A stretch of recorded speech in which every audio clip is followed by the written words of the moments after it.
Alrighty, welcome to this week's Ask Us Anything. As usual, it's actually been a pretty busy week. We've got some bits of good news and some bits of less good news. I guess on a cheery note, we might as well start with some good news. Tesla's crossed $500 billion in market cap. And I dare say that's probably got something to do with something called the S&P 500.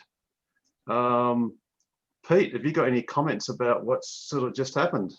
And the share price over $560. That's what $500 billion will get you. It's quite incredible. I actually retweeted a tweet earlier today, which showed the progression of starting from $1 billion in June 2010 when Tesla IPO'd, and then all the valuation milestone, market cap milestones. 25 million, 50 million, and how many years it took to get to, $1 billion and then 2 billion and so forth. And now we're at 500 billion. So every increment, towards the end of the table, the increments were, 100 billion. So the last 5 increments were 100 billion, 200 up to 500 billion. And yeah, the last 100 billion only took a few months. So it's incredible. Just, not only is the stock rising, it's rising at a faster pace. It's actually increasing its pace of increase, if you like. The trajectory is heading for Mars, that's for sure. Yeah, Robert, I don't have Tesla shares. You could well regret that one day there, Peter. But I'm sure I will. I already am, to be honest. I wish I'd bought the shares instead of the car. Yeah. It's never too late to pick some up. Indeed. I mean, I bought my car over 3.5 years ago, and I have no doubt that if I had bought its value in Tesla shares, I could have bought Model S, a Model 3, a Model X, a Model Y, the Cybertruck, the semi-trailer, the Prime Mover, the ATV, and the Roadster. So I could have bought sexy cars. All the sexy cars, yeah. All the sexy cars with just the amount of money I spent on my car 3.5 years ago. Yeah. But never mind, that's kind of being wise after the event. Gerber Kawasaki was tweeting today that it was the best investment he's ever made. He's one of the Wall Street analysts, I suppose. Yes. And he said he bought in 2013, and he's made 100 times his money already from 2013. Yes. Yes, I'm thinking that 777% is not bad, but that's not 100 times, is it? Awesome. In some more sort of frivolous news, we've all dearly missed the Tesla Kila bottle opportunity. Clearly that wasn't available in Australia, but Elon Musk has actually announced that empty Tesla Kila bottles and shot glasses will be available worldwide. And you can basically insert your own tequila or any other beverage of choice. So I think that's going to be something that's going to be very popular, particularly here. I was certainly not that happy that I missed out, or we structurally missed out, but that should be pretty awesome. I mean, it's a bit of good bling for your bar or anywhere else. Sounds good. I So didn't hear that. That was Yes. In the nice. shape of a lightning bolt. Yes, exactly. Yes, yeah. That'll be quite awesome. That'll be excellent, actually. Now we've also, in a sign that Tesla always evolves their product, it's been shown that they have now introduced a USB socket inside the glove box of Model 3s, which is very handy for your Tesla Cam and Sentry footage.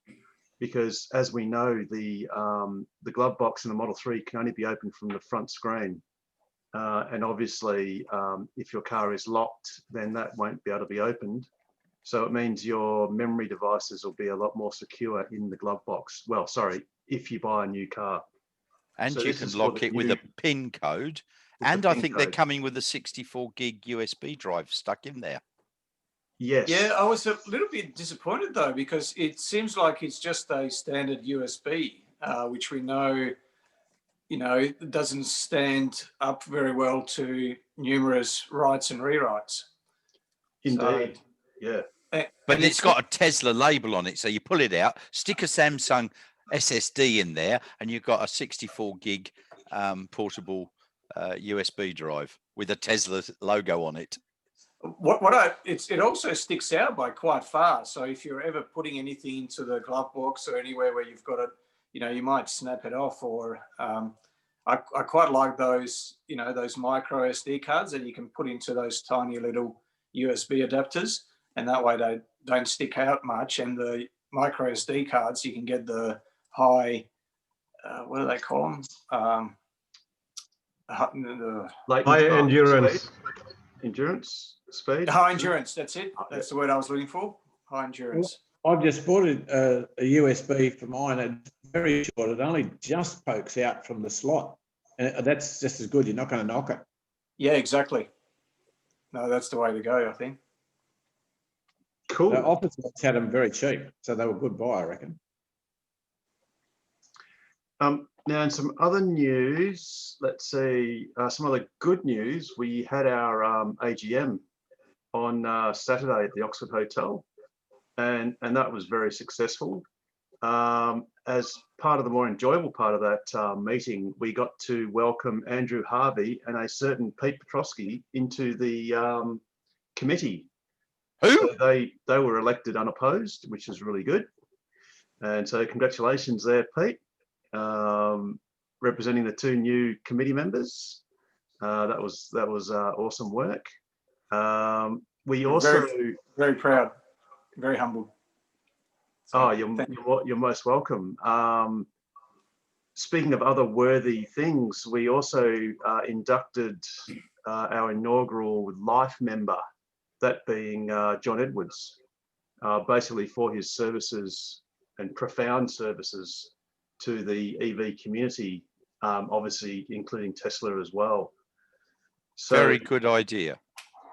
Yes, I mean there is no person more deserving than John. So for all his fantastic efforts in charging and also his very successful racing team and car, and that's just an awesome thing to see. And it was a true pleasure for us to be able to recognise that, even in just a pretty minor way. But suffice to say, he was quite happy about that.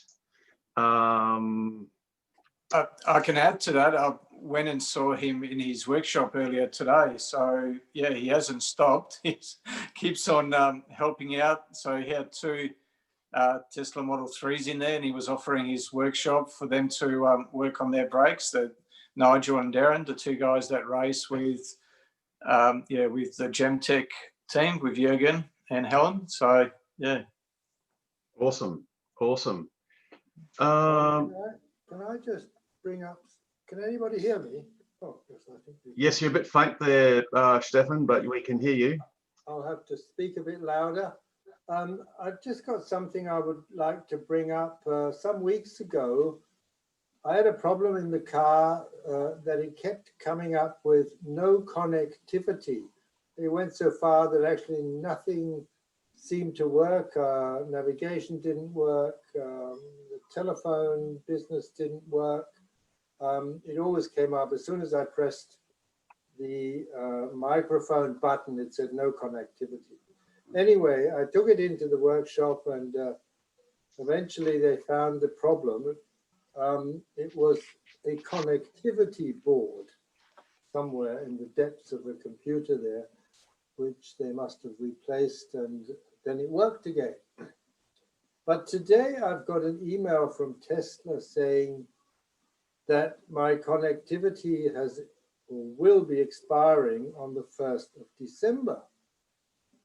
And that surprised me a bit, because I thought with my long-range performance model, and somewhere I'm sure I've read on the screen where it says connectivity included.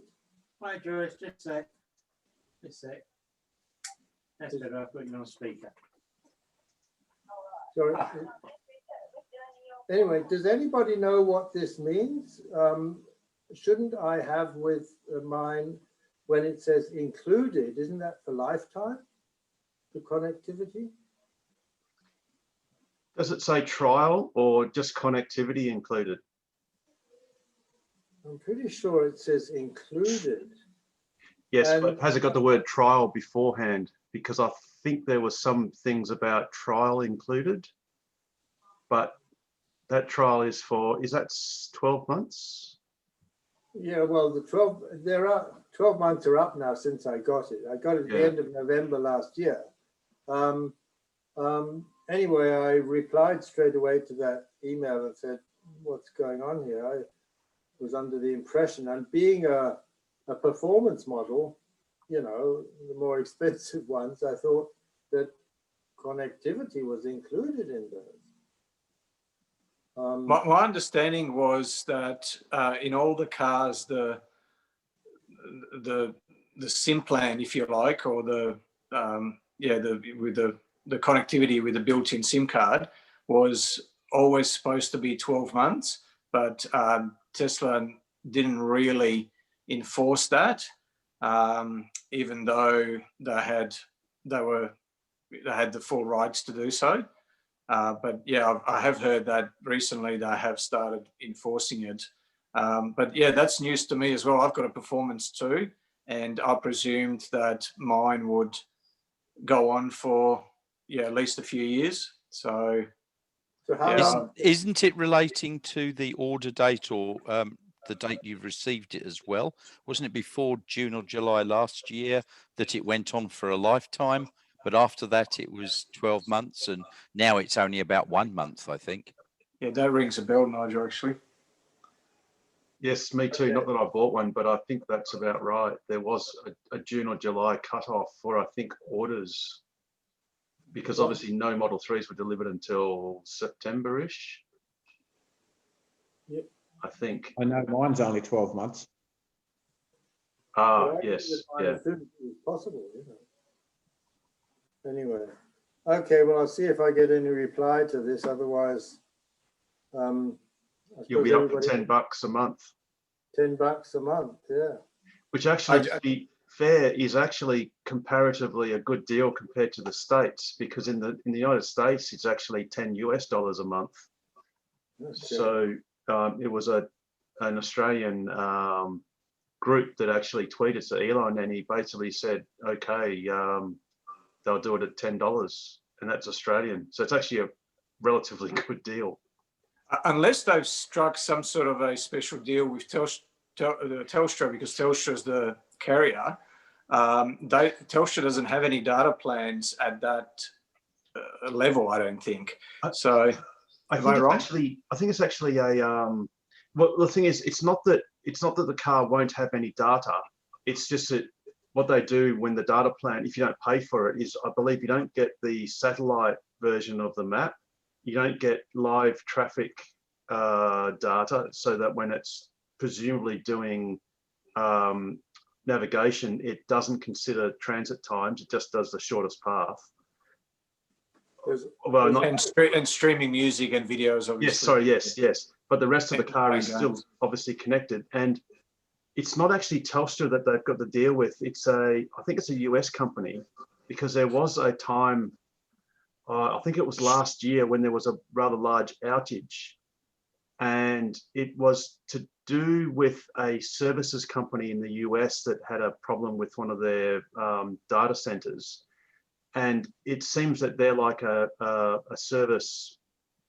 secondary service provider who then subcontract out the actual access to Telstra or whichever country or telco in various countries. But it's actually a US-based data provider that apparently provides our data technically, Right. but does it obviously through the Telstra network, thankfully. Yeah. Anyway, I shall try and dig a bit deeper and just find out if they've made a mistake or something. But yeah. I had a look on the website just then. So if you were to order a Model 3 Performance now, it says premium connectivity and in brackets 1 year included. Oh, okay. So, but that's at the moment. So the question is what it was when you ordered yours. Yeah, well, I mean, I made my reservation in 2016, so I was in there pretty early, you know. As did I, yeah. Yep. And ordered it as soon as it was possible, virtually, you know. Me too, yeah. Uh, So you got your car delivered in September last year? no, in November, Right. Okay. after complaining and complaining because they wouldn't give me a delivery date. Just found incredible, you know. Anyway, Cool. Now, in the last piece of news, which is, well, basically bad news, pretty much, Victoria has fallen in line with South Australia to introduce a state-based road user charge for EVs specifically. Which They've is actually done different. it at a, sorry? I think that's different to other states. Like currently, if you've got a petrol or diesel car, you pay your excise on the fuel. So I assume that Victoria and South Australia now both have two systems, one for a fuel car and one for a battery car, which is going to end up chaos. Well, yes and no. None of the states have a fuel-based road user charge. So South Australia and now Victoria have a EV road user charge, and the way it's most likely to go is the same way as New Zealand has done with their diesel vehicles. So, like Australia, New Zealand has a fuel excise on petrol, but it has zero fuel excise on diesel. So what it does is anyone who has a non-commercial or, well, basically a non-commercial diesel vehicle, let's say a passenger vehicle that uses diesel, what they need to do is actually purchase distance stamps. And I think the smallest denomination is 1,000 kilometres, and that costs 79 New Zealand dollars, including GST. And I think there's about a $10 or $12 service fee to buy the stamp. And then you can actually buy them in lots of 10,000. I'm not exactly sure what the precise denominations are, but you could, for example, for 790 New Zealand dollars, buy a 10,000 kilometre stamp plus a $12 charge. And then all it happens is it's an offence to drive your vehicle if its odometer is in excess of the highest value stamp that you have. So I think South Australia hasn't really announced a cost, not that I'm aware of yet, but Victoria has, and I think it's either 2 or 2.5 cents per kilometre. 2.5. Sorry, 2.5. 2.5. Okay, so it's $25 per 1,000 kilometres. And basically, again, like I said, it's highly predictable that they would use, or it makes logical sense that they would use the New Zealand model of having stamps rather than any other sort of elaborate logbook or anything else. I guess, you know, a lot has been said about the optics looking bad and it being an anti-EV policy. I think there might be an opportunity to try and turn this around, because eventually it's certainly reasonable that EVs ought to pay their way as far as utilising the road is concerned. But there could be an opportunity to do something, and one little theory I have is that this is the thin edge of the wedge as far as the states are concerned, and that the point here is that, make no mistake, South Australia is a Liberal government, state government, and Victoria is a Labor state government. So I think this will have bipartisan support throughout the nation, through all the other states will fall in line very quickly. And I think the main reason why they'll do that, apart from getting parity for EVs, is I think their next step is to say that, well, the EV road user charge went so well and so smoothly because it's easy to do. We should also introduce a road user charge for all vehicles, including petrol and diesel. And what that then will do is wedge the federal government into either reducing the fuel excise or eliminating it. And that way the states quite neatly gain a bit more control over some of their funding, because obviously at the moment it's federal funding that goes back to the states. But I guess there's always a tendency for the feds to tie grants to various things. So this sort of decouples some of the state revenue from the federal government. And like I said, it's clearly a thin edge of a wedge as far as getting a state-based universal road user charge.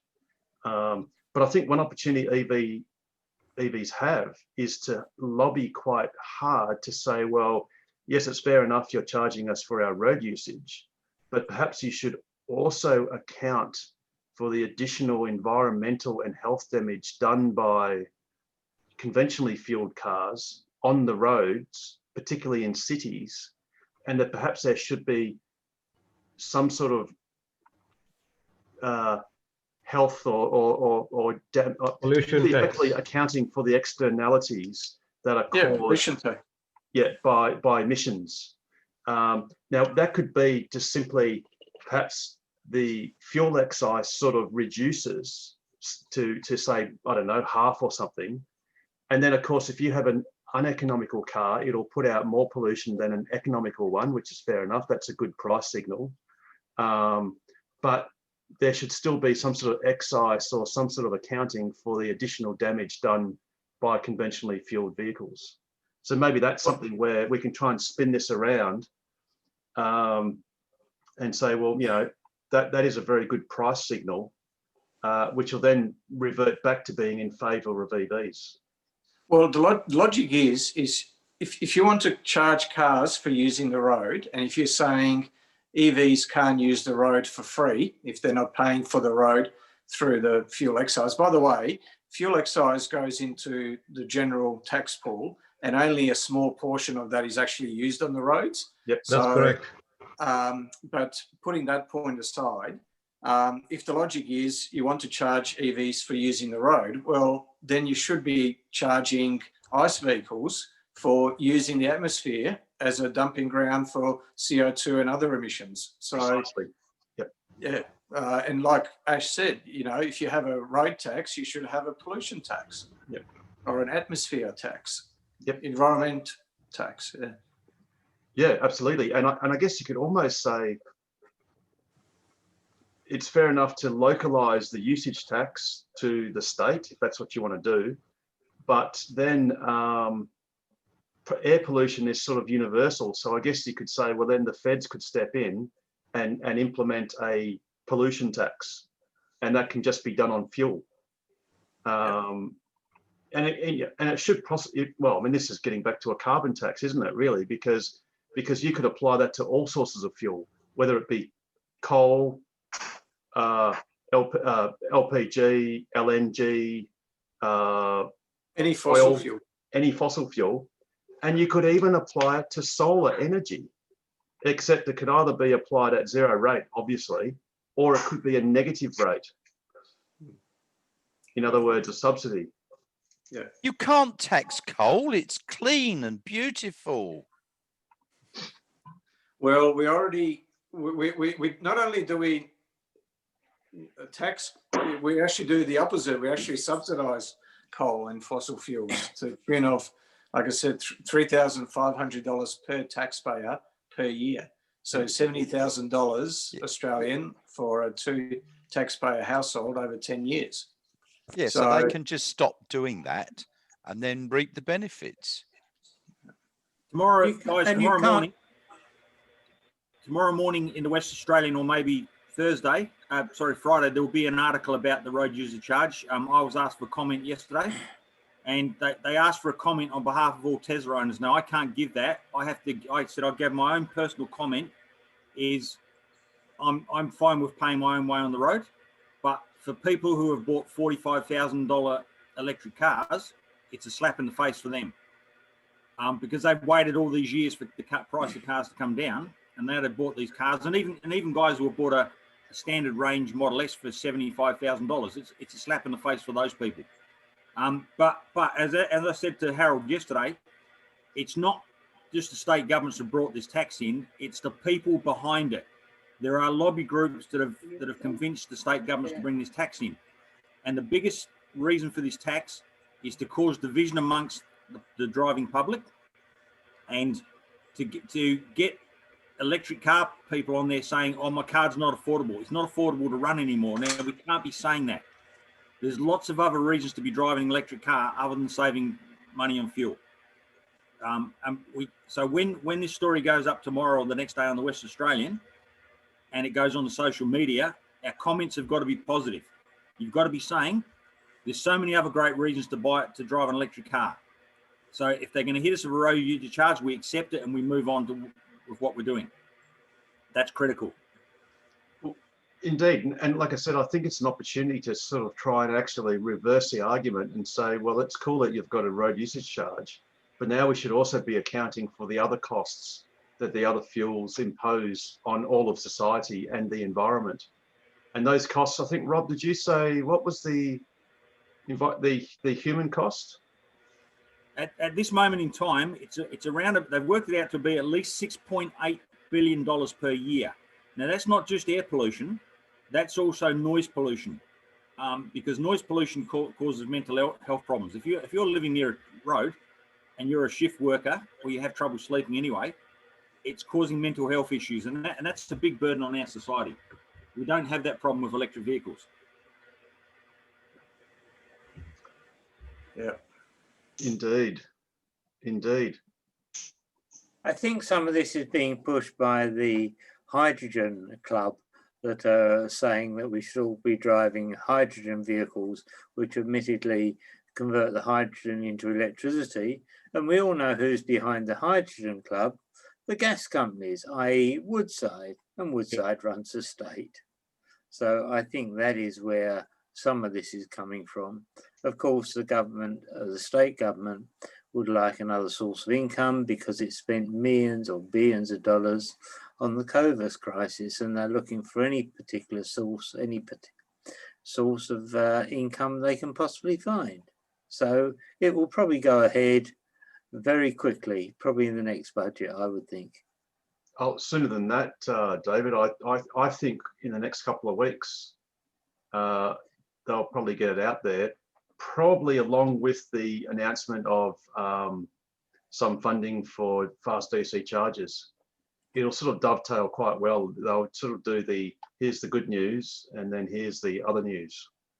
Yeah, don't forget we've got an election coming up in March, but yes, McGowan's going to win that anyway, so it's... Well, and as we can see in South Australia, there is bipartisan support for a road user charge for EVs, since the South Australian state government is a Liberal government and the Victorian government is Labor. So no one can rely on this being a factional issue.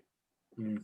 I think both parties are well and truly united in their approach to EVs in this, as far as road usage charge. But at the end of the day, though, if you really boil it down, it's just a tax against clean transport. Your tax, this doesn't happen anywhere else around the world, as far as I know. And I've seen articles saying that South Australia was the first jurisdiction in the world to propose it. It's just, California only last week introduced a $1,500 subsidy for when you buy a new car. The whole world is moving the other way. Yep. UK are going to ban the sale of passenger cars and vans that have a petrol motor or a diesel motor after 2030. And Japan's probably going to start moving that way very soon too. So it's, possibly the EU as well. So the whole world's moving one way and we're moving the opposite way. It's just crazy. Yeah. Well, it's just another tax. You can't get away from the fact that they're just after the money. Like I complained when I bought mine, I paid $30,000 in tax. I can't remember the figures, but the GST was say 10 grand. I'm not sure the figure. And then as well as that, I paid a stamp duty of another 10 grand and plus the luxury car tax. Now they said, because I asked for the stamp duty to be removed, which I think is just fair and just. But they said, okay, you take that off. What am I going to replace it with? Well, it's already been replaced by the GST, but they now are so locked into both, they're not going to move. And this electric car tax is just another tax. I don't give a damn what it's for. It's just a tax because Labor is so brilliant at taxing people. I think there's more behind it than just the tax grab, because if it was just that, you could just reduce some of the incentives for fossil fuels, and that would give you a lot. That would, you know, because this is going to have a minute, you know, what is it, 1% of all cars on the road, 1% are EVs. This is going to have a minimal impact. This is all about slowing down, you know, the take up of EVs. In over the next 5 to 10 years, the government knows that it's if they allow EVs, the take up of EVs to remain unabated for the next 3 or 4 years, it's going to hit a crucial mass market tipping point. So 10% is that point. Once you get to about 10%, from 10% to 80%, the shift is going to be incredibly quick. It's going to be 10 years. And you can't stop it. It's the same as what happened with solar. So you can't stop solar now, and they're trying to get on to the front foot and stall this before it gets going. Oh, So they definitely I've want got, to hit it early. Yeah. Sorry, I've got a question then. All these other countries that are giving incentives, I mean, in Germany, I think you can get about €10,000 off an EV. They're not taxing it. So how come they're doing that and we have to go and, I mean, Victoria, I think they're going to get 35 million over 4 years. I mean, whoop-de-doo. One flyover costs more than that. That's nothing. That's over 4 years. That's nothing. Exactly. It's pathetic. And yet countries like Germany are giving away €10,000 off the price of a car. The new Candy in America, you can get one now for about $8,000 or $9,000 in some states. But they're not taxing anything. So how come we're having to Nigel, can I answer get that? more money in? Nigel, can I answer that? Because Australian politics has always been about short-term politics to get voted into the next election. It doesn't matter if it's Liberal or Labor, that's how we work. Whereas in Germany, Angela Merkel was in for 15-year anniversary yesterday. She's in for the long haul, and that's why they do that sort of stuff, because they think of the future, they think of the long-term haul. Yeah, but they're not going to get votes by saying we're going to tax you harder and more. It's not going to get them votes. It's going to lose them. Nigel, 99% of the population don't drive an electric car. And all they're doing is they're saying we're paying a fuel tax, and those pricks in electric cars, the 1% of them are not. And that's so at the moment, you know, that Turkish saying about the forest votes for the axe because the axe handle's made of wood. That's where we're at the moment. So in 5 years' time, when everyone's driving electric cars, they're going, gee, we asked for that tax to be brought in. And don't forget, all those who drive electric cars are millionaires. Yeah, I mean, it's such a misconception. That's a good point, Ash. So yeah, keep in mind this: there was that Bloomberg New Energy Finance study that looked at surveyed 1,200 Tesla owners, and one of the questions that they asked them in the survey was, "What car did you upgrade from?" And the average car was, I'm pretty sure it was a Toyota Camry. So not millionaires at all. And I was having a chat with Matt Kojak at the AGM, and he made a very good point, which is that he had to drive to the AGM in a beaten up Mazda because the only way he can afford his SR Plus is to rent it out. So, you know, this misconception that all Tesla drivers are millionaires is just nonsense. I would say the millionaires drive the Rams and the V8, the 6-litre V8 Utes, because they can afford that petrol. But Peter, isn't that the brilliance of the marketing? That the people who have pushed this with the governments have marketed it. The photos you see on the ABC and News Corp are a picture of a $180,000 Tesla at a supercharger, and that's how it's been marketed. Whereas, Yeah. why didn't they use a photo of a $45,000 Hyundai Ioniq? Yeah, Because- exactly. That's a people's car. Yeah, we need something like Zeta in Australia to Exactly, promote the E EV. Yeah, we need a lobby group. We need an EV lobby group. Well, I'm sure AEVA are trying, but What does Zeta do that are better than the groups we got? Well, they're made up of 28 car companies that produce clean vehicles.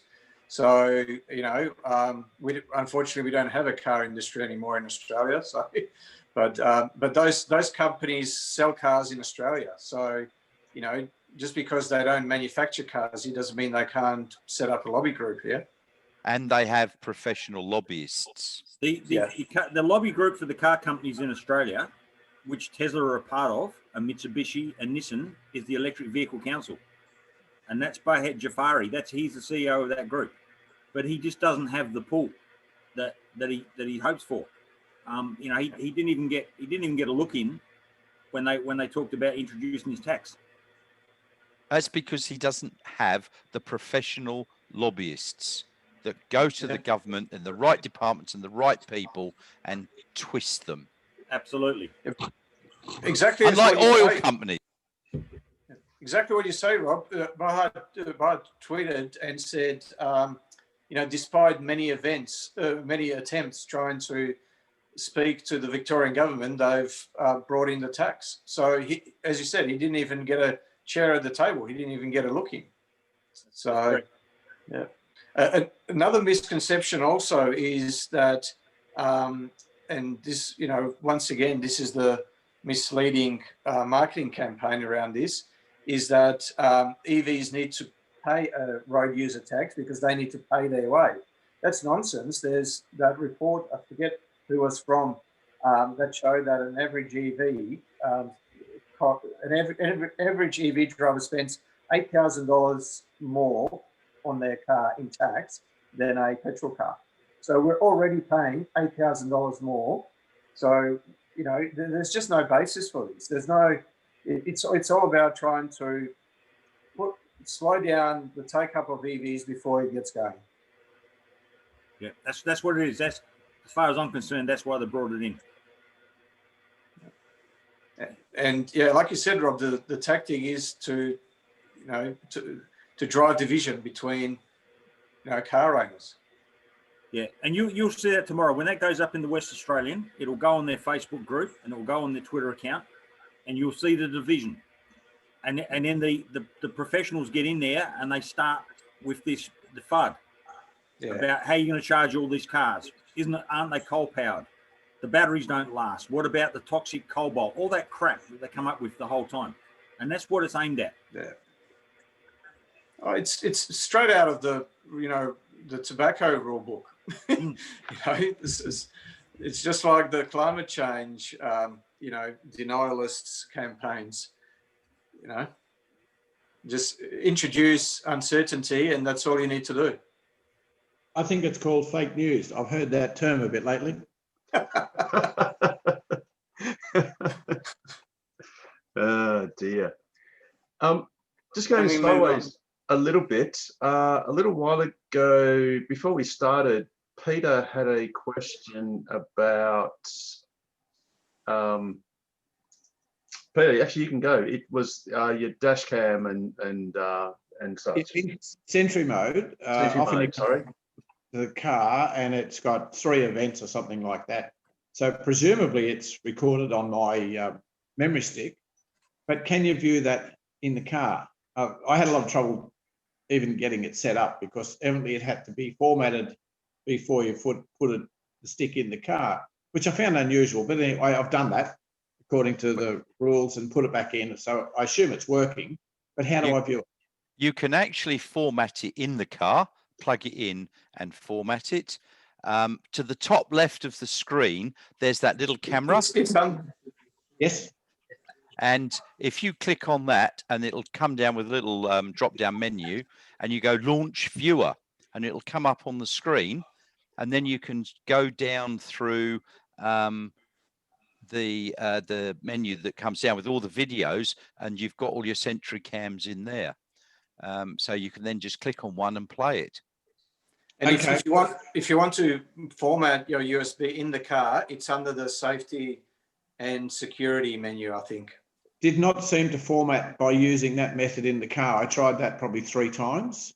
So Tesla said, right, I put in the laptop and do it that way, which I did, and that worked quite well. But I don't know how it's working because I haven't pulled it out to sort of check it. If I could do it in the car, that would be brilliant. Yeah. Peter's got an X and I've got a 3. I've also had problems trying to format it. I put a 16 megabyte gig stick in and it told me it wasn't big enough. And then I tried to format it in FAT32. And then I was told that it couldn't format anything over a certain size on my computer with FAT32. Limitation of Windows. I bought a Samsung, SSD. I've tried that, still not getting much success. As I said, I get anything up to half a dozen or more events recorded, but I've got no way of paying them back. To my mind, it's a bit of a waste of time, especially as you get 16 cameras or something. Yeah, well, no, you can format on your computer, but you need a separate program to format in FAT32. That will then do over the 16 or 32 limit. But I can do mine in the car. It didn't at first, but it does now. And you can still take it out and play it on your computer. There's nothing. Yeah, but you tend to forget then, or you get home and you've got to take it out. If you can do it on the spot when you're there, it would make it so much easier because you know there's like 3 new events. I do all the time when I get in the car and it says there's a new event. I was parked up at my parking spot, Rob, not yours, and I jumped in and there was a thing, so I viewed it and there were these 2 people walking past, turned around, came over, looked in the car, looked at the charger on the wall, walked off, and I was looking at this and they're walking out of the shopping centre. So I called them over and said, "Oi, stop looking at my car." And then they sat in it and they loved it. And but so you can do it in the car. You just got to click on that little camera and with the red dot on it to make sure that it is recording. And then go launch viewer. Now, one thing you've got to be careful of is you've got to make sure that the red dot is still there after you've viewed, because I've noticed if I touch mine, go to launch viewer, the red dot goes off. So I think you've got to hold it for a couple of seconds and it will go back on. Yeah, well, I've seen the red dot. 2 buttons. Yeah, go on. No, you go, Pete. No, I'm finished. I've seen that red dot and that seems to be okay. But I didn't get a drop-down menu when I've touched that, so maybe I've got to hold on a bit longer before the drop-down menu comes. No, it's got to be very accurately touched. Now, there's 2 ones with a red dot there. One's got a camera with a red dot, and that's the one that you touch. The one to the right of that is like a sun with the red dot in the middle, and that's your Sentry mode. Yes, that's right. I set it with that quite often. Or I'd set it in the main menu to start with, but I saw that red dot. So I've got to go to the left of that Sentry mode symbol to get the drop-down menu. Yeah, it's a little camera with a red dot in the top right-hand corner of the icon. Square.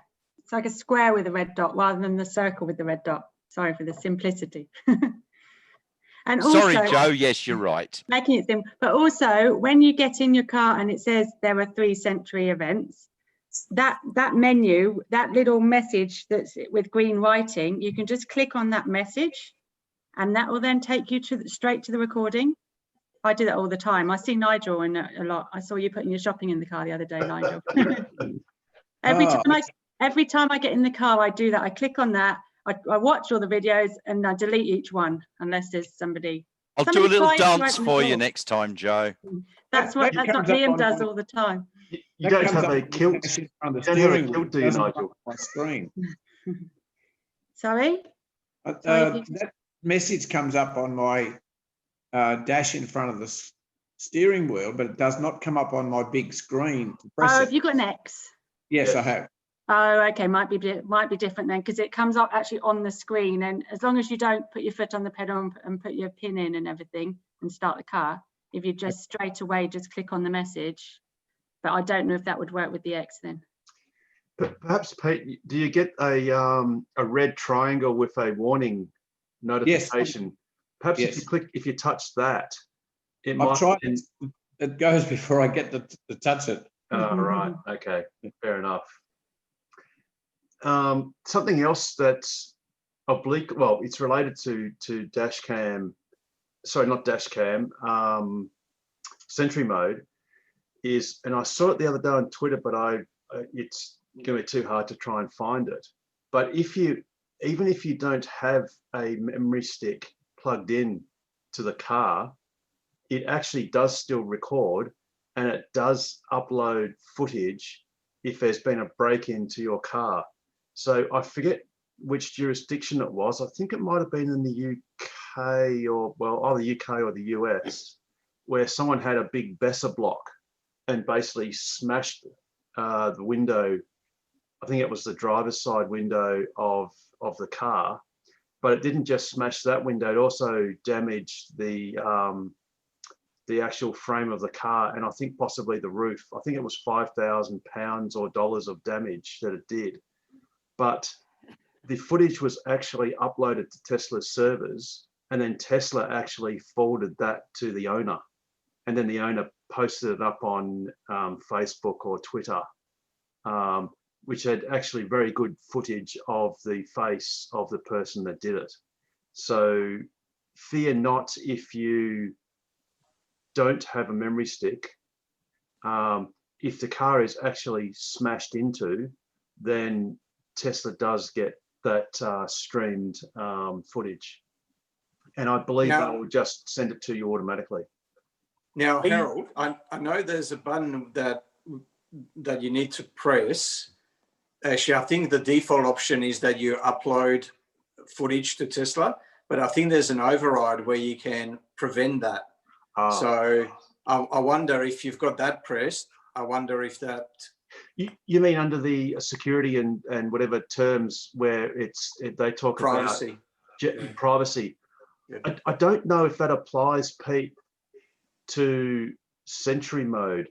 I thought that privacy might have applied more that in general, the car may from time to time send either short clips, images, particularly of things that the system finds interesting. Like, they said that they've asked it to do things like send images of push bikes that are probably not being ridden, such as if they're on the back of a car on a carrier, or other things, or certain stop signs and certain footage that sort of matches what they're interested in at the moment. So I'm not sure. We'd have to try and get clarification as to whether, if you said no to that, whether that would prevent Sentry mode or activations from being uploaded. It might be separate. All these things are things that we should be promoting to deter potential thieves from breaking into our cars and vandals breaking into our cars, but also to the insurance companies that assess the premiums on our cars, which at the moment they seem to be assessing our premiums on the fact they're really high-speed racers and we're all boy racers in our teens or something. This is what I'd like to see the club promoting and working on, as well as the safety aspect from how safe the cars actually are, from a crash point of view and from an accident point of view. David, I've got my insurance with RAC, and my insurance, if you look at it in terms of the value of the car that you're insuring, so if you look at the premium versus the insured value, then my insurance is actually cheaper than on my petrol car, which just sits in the shed, which doesn't really do anything. But so our premiums, so RAC actually has really, really good premiums. They have gone up. No, they don't, Pete. You need to work out which day you call them, because if you call them three Yes. times, you'll get three different quotes. And yesterday I had a car towed with RAC, I got 3 different prices because my vehicle was over 6 meters long, over 5 meters. And Right. one quote was $95, the others was $88, and I actually paid $38.50. And the same applied to my house insurance and my car insurance. The prices were dramatically different, all 3 Yeah, times. right. Yeah. Well, I Peter, think, how much are you paying? So I've paid $1,600 and I spent 1 hour talking to them and they would not back down. what car have you got, Carmen? What model? What model? Tesla 3, But standard. which is the standard range? Yeah, that's quite a lot. So I've got a performance, and I'm about 1,400. I was about 1,200 or 1,180 last year. So it's gone up this year. But I had a claim on the petrol car about 2 years ago when the bumper got squashed in a car park. So I wasn't on the full no claim bonus because of that. So Well, I am. And also supposedly people that are older get a cheaper rate because they don't use it as much. I have set I'm not that old, 10,000 Carmen. kilometers. I am older. And then they said, No, I was saying I'm not that old. I thought you were having a crack at me for having cheap No. No, insurance. she's having a crack at than herself. you, so I'm older than you, so I should have it cheaper. Oh, Then, Then Carmen, they- they should be paying me because I'm older than you.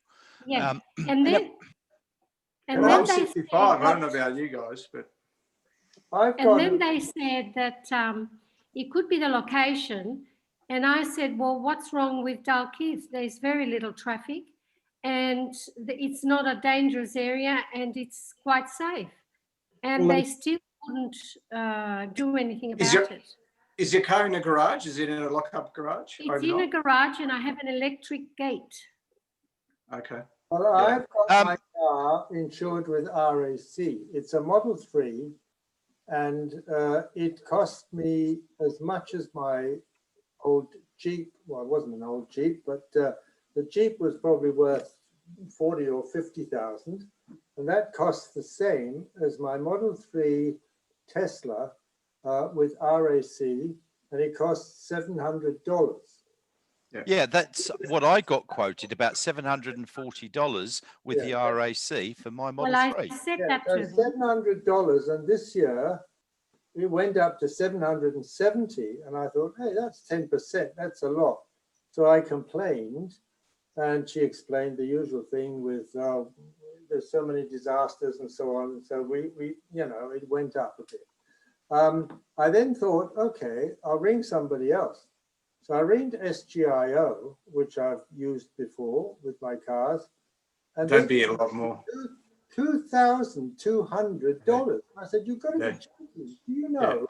I think this proves David's point that we need to lobby the insurance people with all this information, and with Sentry mode and the stability of the cars, all the safety features, it should be promoted to say RAC, and we need to advise them how pathetic they are, not in those words, to get their act together, because my price was $714 when I decided to order the car. When I bought the car, it was $1,300 and something. And 3 times I tried to get it down, and it's a different model. That was a 100D, and this one's a dual motor. And I went through all this with them, and honestly, I didn't get to square one, and they're pathetic to talk to, and you couldn't go above them. You couldn't get to anyone to talk to. So I think that if we had something to get onto this insurance would be brilliant. And Pete, your car is literally identical to the 100D, because the D means dual motor, and They don't understand anything about the Teslas. And I asked for a supervisor or a manager, and they would not connect me. No, I had the same trouble. I couldn't get anyone to talk to. You need to talk to the RAC. Yeah, and also, well, I'm writing to them, but also RAC is promoting a 25% discount for EV vehicles. and they're not giving it. Well, exactly. Well, I got it. I got mine as well. Yeah. Well, my experience was when I was thinking of buying a Tesla, I got a quote which was about $950, which was a bit more than my previous Mazda 6, which, okay, I accepted that. Then when I went to buy it, or when it arrived and I insured it, it suddenly shot up to 1,150 or from memory or thereabouts. $500 less than I'm paying. Yeah. I think what's But happening, that's a standard Model S. I think Model 3, sorry. I think RAC are realizing that they're a lot cheaper than all the other insurers, and they're trying to lift the premium, because what they're doing is they're lifting the premiums and they're still seeing people stay with them.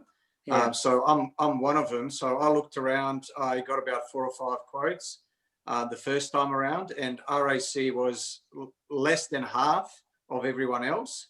And then when they increased the premium, I got 3 other quotes and they were still less than half than everyone else, even with the increase.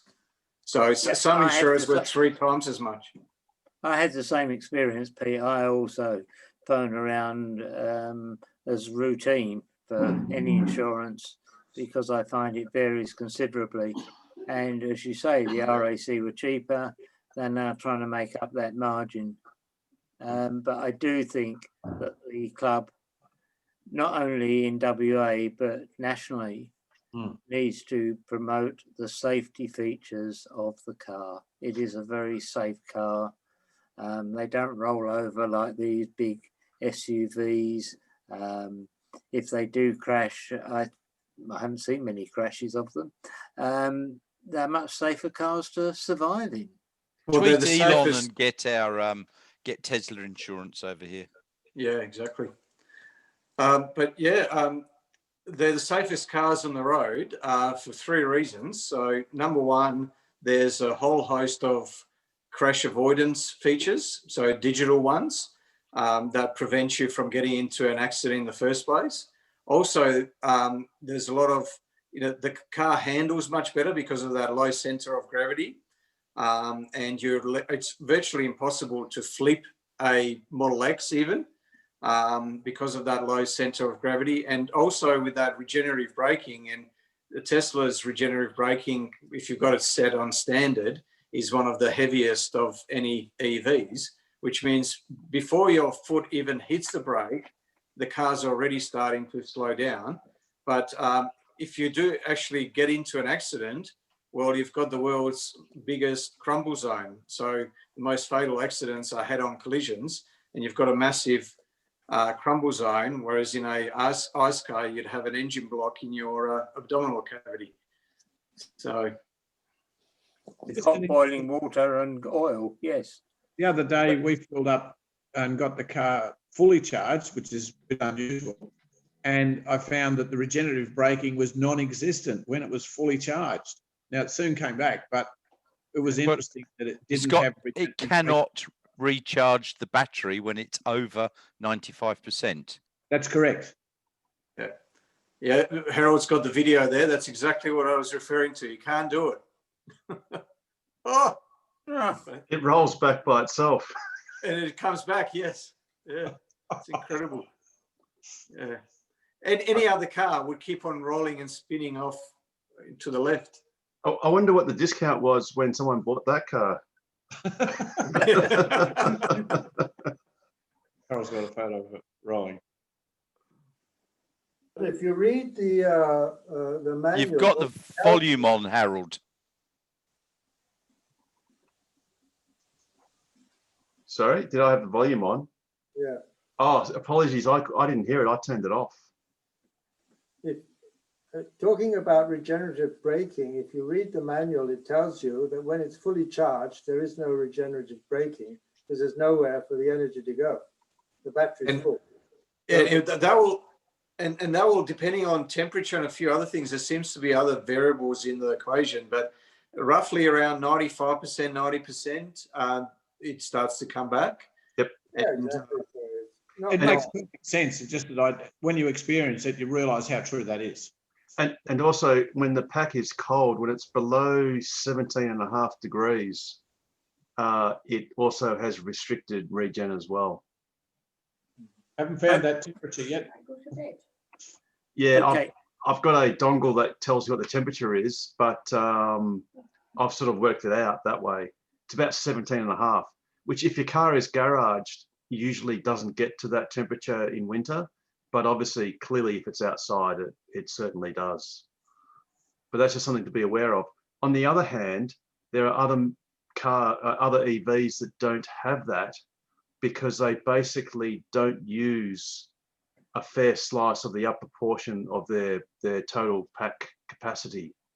I think the Porsche Taycan and the e-tron do that. The Porsche in particular, you've got full regen right to what they call 100% full, but it's not actually 100%. Whereas when you charge your car, your Tesla, to 100%, it literally is totally full. Yeah. But My Holden Volt, for instance, only uses 60% of the capacity of its battery. It leaves 20% on each side. yes, So that's why at 100%, you still have regen because you're really only at 80%. Okay, can we get back to the important thing, not the technical specifications of other EVs, and see how we can work to put a case forward, not to the person that answers the phone when we phone the RAC, but to their assessors and to their, what they call it, the people that actually work out the premiums. Actuaries. Actuaries, that's the word, sorry, it didn't come to me immediately. The actuaries, to see if we can start pushing the safety features, the security features of not only Teslas, but some of the other EVs. Yeah, what I would say is let's start with some other insurance companies other than RAC. You don't want to necessarily be, because if someone looks into it and they realise that they're half the price of everyone else, the premiums will come back fairly quickly. So I think Martin Kane, our treasurer, he went and looked and compared all the insurance policies, and found that RAC was the cheapest as well. Yeah, I think that that's 4 months ago. We need to put a case to maybe a couple of them, but we don't want to compare them. We want to put a case to these insurance companies. Do you want all these Tesla and EV cars? If you go down that track, you'll probably get up 90% of these EV. It's a good market for you. Do you want to go down the track and we'll offer discount to club members or electric vehicle people? It's got to be a good business case for each and every insurance company. We would need to present to maybe 3 or 4 or whatever, put the case of the vehicle, the safety features, the security features, all these features. And then what are you going to do? Do you want to come back and present to our members a proposal? What sort of discount do we get? And as a club, it could probably, you can't guarantee purchases, but there'd be a good chance if their rates are good, reasonable and fair, and their service is good. I agree with Peter, and I think it should be done nationwide. I mean, say, whilst I don't know how many Tesla owners we've got in WA, 100 or something like that, but over East, I'm sure there's another 1,000 or so, and 1,000 has much more purchasing power. I mean, so quick calculation, it works out at several $1 million in buying. Rob's got the figures on owners. Yeah, there's much more than that, David. There's many more than that. But the biggest issue is, as Pete alluded to before, was the RAC is actually the outlier. Now, as outrageous as it is that they've gone, say, from $700 to $1,400, they're still the cheapest in Australia. So if you look at any of the national forums, such as TMC, in the lead up to Model 3s coming into Australia, all their quotes were $2,000, starting at $2,000. And Western Australia was the outlier with the RAC starting at $700. The problem is with the RAC is, with all the other insurers being so much more expensive, you'd almost say that the RAC would be mad not to meet the market at least 80%, because they know that with a 20% discount to the market, well, put it this way, I guess the question is, have the RAC got it right, or are they missing something, or are all the other insurers just screwing their owners or their customers? And the biggest, I think, you know, we need to actually attack the other insurance companies to get them to come down, which then relieves the incentive on the RAC to come up to meet them. Exactly. But a lot of that role, I think, really is Tesla directly, either by asserting the technical features of the car, which demonstrate that it's going to avoid accidents. Although one counterpoint is that is a bit of a problem, is because of its high aluminium content, Teslas are more expensive to repair if they are in a collision. So one mitigating fact is they ought to be in less collisions. But then if you've got the inadvertent collisions, such as being T-boned and, you know, rear-ended and, you know, let's not talk about phantom braking that, you know, often tests the brakes of the cars behind us when we least intend it to. One issue is the repair costs. You know, you don't have to do too much damage, sadly, to a Tesla for it to be quite efficiently written off, sadly. But I guess that's happening to many cars. You know, I don't know if anyone saw the image of the Western Australia's second Mercedes EQC. That was written off after, it was either 860 kilometers or 680 kilometers, I forget which one, but it hadn't even done 1,000 kilometers. It basically got a fairly gentle T-boning to the back wheel, and it was written off. And I don't know how much the EQC cost, but it would have been a lot of money. So I think that could be a counterpoint, but the main thing is to try and convince the other insurance companies to lower their rates, or better still, convince Tesla to fairly quickly do an international rollout of their own insurance. But then having said that, Tesla's insurance in California is cheaper. But actually, if you look at the US and even European insurance rates, compared to Australian rates, they're horrendous. Exactly. They are horrendous. It seems like $2,500, $3,000 a year US is a fairly good rate, a good premium. Yes, absolutely. Yes. Yeah. And about 2,500 euros in Europe is completely standard, and people don't blink at 2,500 euros. That's about $5,000 Aussie or something like that. Not far off it. Yeah. And obviously, albeit they have, you know, snow and ice and that sort of thing that probably exacerbates, you know, accidents. But I think that reinforces the reasons why we need to work with the other Tesla owners clubs in Australia. And I don't know about the US, but I believe everything in the US, everyone goes to court and sues everyone. And yeah, I can understand why insurance is high. I mean, so I haven't had much experience of driving in the States or Canada. But I know as I moved from state to state, when I was up in the Rockies, the insurance premium went up or something for some reason when I hired a car. So I don't know much about that market, but let's try and work with the other Tesla owners clubs to see if we can start putting a case together to the actuaries to try and pull down the insurance premium.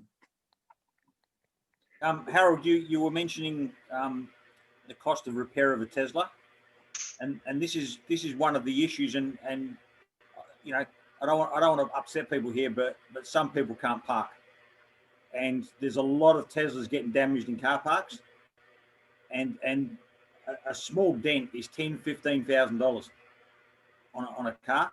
And the RAC are starting to see that, and that's one of the issues. It's if you've got a Toyota Camry and you're reversing into a car, it's maybe $1,000–$1,500 repair, but a Tesla it's you know $10,000 plus, especially the aluminium ones, especially the Model S and the Model X. And this is what's happening. So insurance is not going to get any cheaper.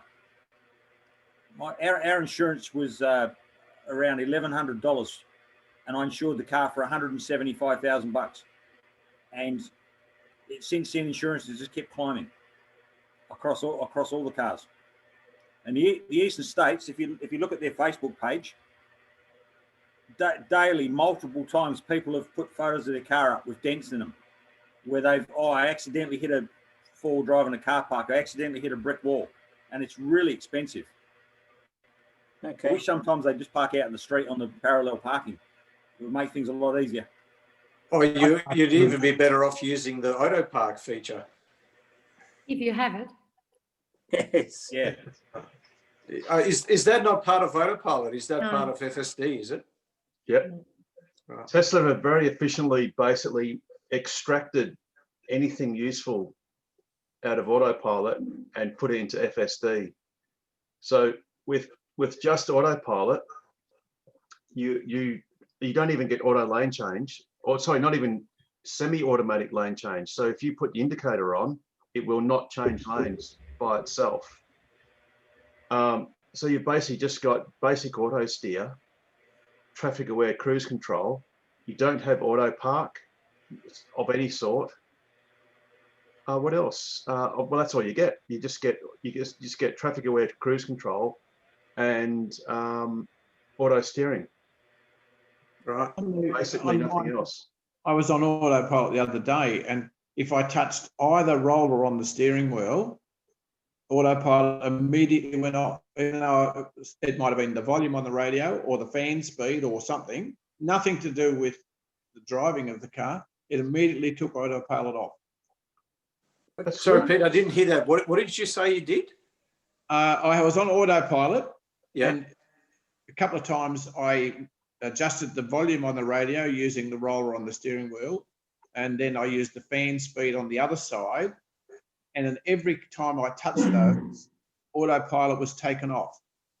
Okay, so there's two scroll wheels. The right scroll wheel is your cruise control speed, and the left one is your volume.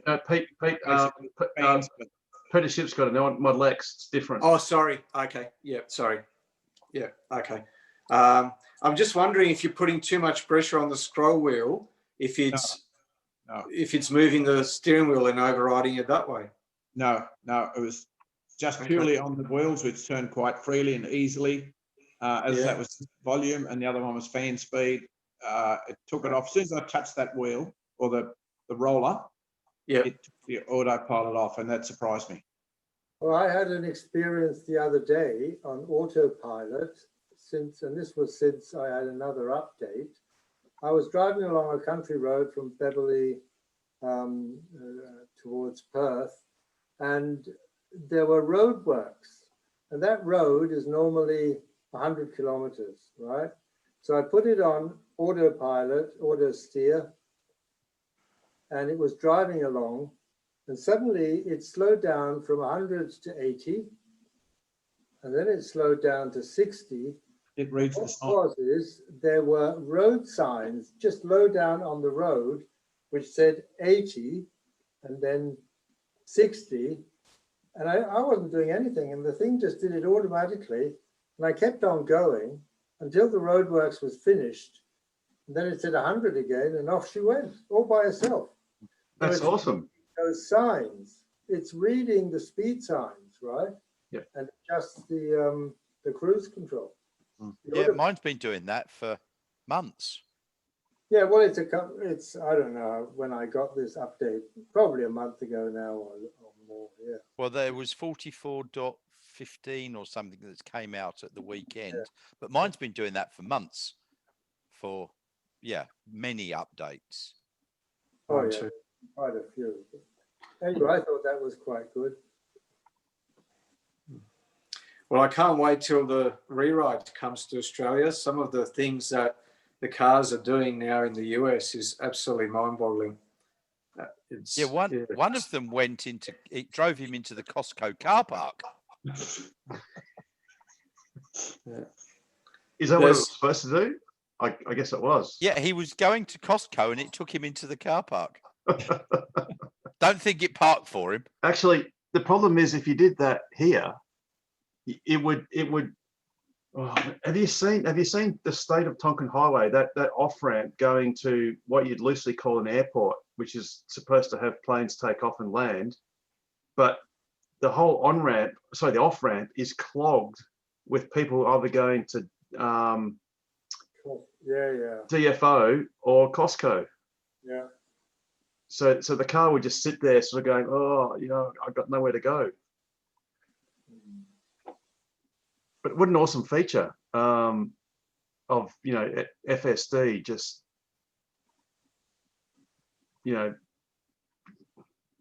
behaving so well and performing so well. I watched the video. A guy with the beta update took the car on an off-road, and I think it was a Model X. I can't remember, but it went over a bridge, a single-lane bridge. There was obviously no lane markings because there was not even bitumen. But yeah, and I mean, how it knew. It was in the middle of a forest, so maybe it was using the trees and the fact that there was no trees. It was, charting a path, but absolutely incredible. Something really to look forward to, definitely. Absolutely, yeah. Harold, yes. can I just ask you something? I rang you the other day about that adapter, the 3-phase adapter. Yes. Could I pick that up within the next week or so somewhere? So the next. Could I pick that up somewhere in the next week or so? Yes, absolutely. Just give me a call and you can get it from my place. I can just leave it outside if you're coming when I'm not there or whatever. Just do a dead pickup. That's easy. Okay, no worries. Thank you. It's called contactless pickup these days. Yes, that's right. Yes, yep. That's right. For all those international YouTube viewers, we do adhere to international COVID standards of contactless delivery and pickup.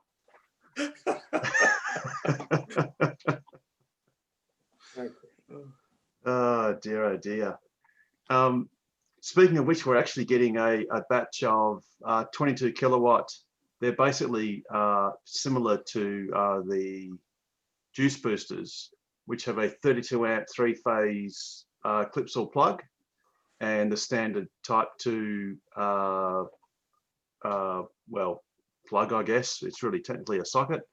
That is a replacement of the old Generation 1 UMCs. And for people who've got Model X's that can do 17 kilowatts of charging, it'll basically give you the full rate out of a 32 amp socket. So we'll have those available for loan shortly, hopefully in the next week or so. And speaking of things that are coming up shortly, we're doing pretty well on our Kalbarri trip. We've currently got about 8 participants, mostly leaving on the Friday, coming up to Kalbarri and returning on the Monday. But I think the 8th one is coming back on the Sunday, I think. So that's going pretty well. So obviously it goes without saying that if anyone else wants a ticket, just hop on to the link on what's in the email, or just email me if you've misplaced it. But it should be an awesome road trip. Okay. Harold, I've got a question on these charging capacities. Yes, John. What governs how much charge the vehicle will accept? Right. So if it's AC, yep. For instance, your Model X and most or all new Model X's can charge at 17 kilowatts. So that's 24 amps, 3-phase. Right. Or if it's a single phase charger or EVSE, it's limited to 32 amps single phase or 7.2 2 or 6 or 4 kilowatts. Okay, So- so if the voltage is not 240 but higher, Yeah. Right now. So what it does, what you may notice, if the voltage is say approaching 250 volts, your current will actually reduce down to about 23 amps instead of 24. well, actually, it didn't. This is why I was asking what was happening here, because if I charged it on the 5-pin tail through a single phase, 250 volts, it was charging at 32 amps. Oh, right. Yes. Sorry. Yes. Because what the charges seem. Yes. So yeah, it will. So you'll actually get more than the 7 point whatever. Yeah, so that comes to 8. Yes. So let's see. The standard for 240 at 32, sorry, is about 7.6 kilowatts. Yes. And at 250, it's a bit higher. But Yeah. if you are on 3-phase, Mm. it does actually dial down the current to about 23 amps, because it sort of has like this global policy of not exceeding the 17 kilowatts in total. So if the voltage is a bit high, it will actually compensate down to make sure that the total is about 17 kilowatts. Okay. So I had a problem with my Tesla home charger. Yes. It kept on dropping off after about 30 seconds and saying, I can't remember what the exact words were now, but saying there's too much input. What was the And- voltage? 257. 257. Yeah. Yeah, that's a bit high.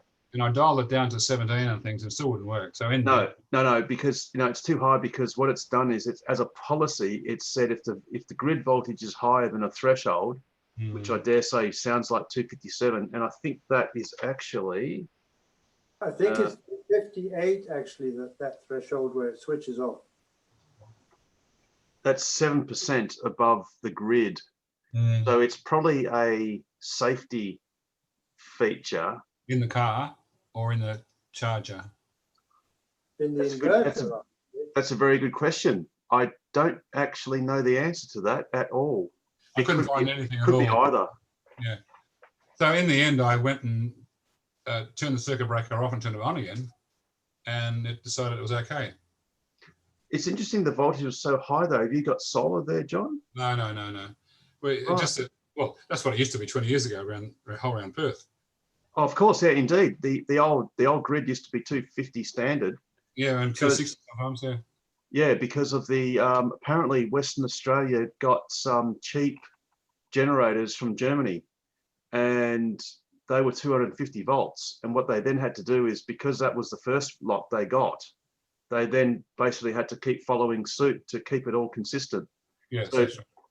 I remember in the 80s, you used to get the Philips 10,000 hour globes, or was it 1,000 hour globes that had, they were actually rated at 250 volts. Yes, and you bought the Italian ones. They release a blowout every 2 weeks. That's right. I rated at 230. Mine Exactly. stopped charging, and I rang the installer, and he said, press the reset button. And when I did, it's never happened again. What reset button was that?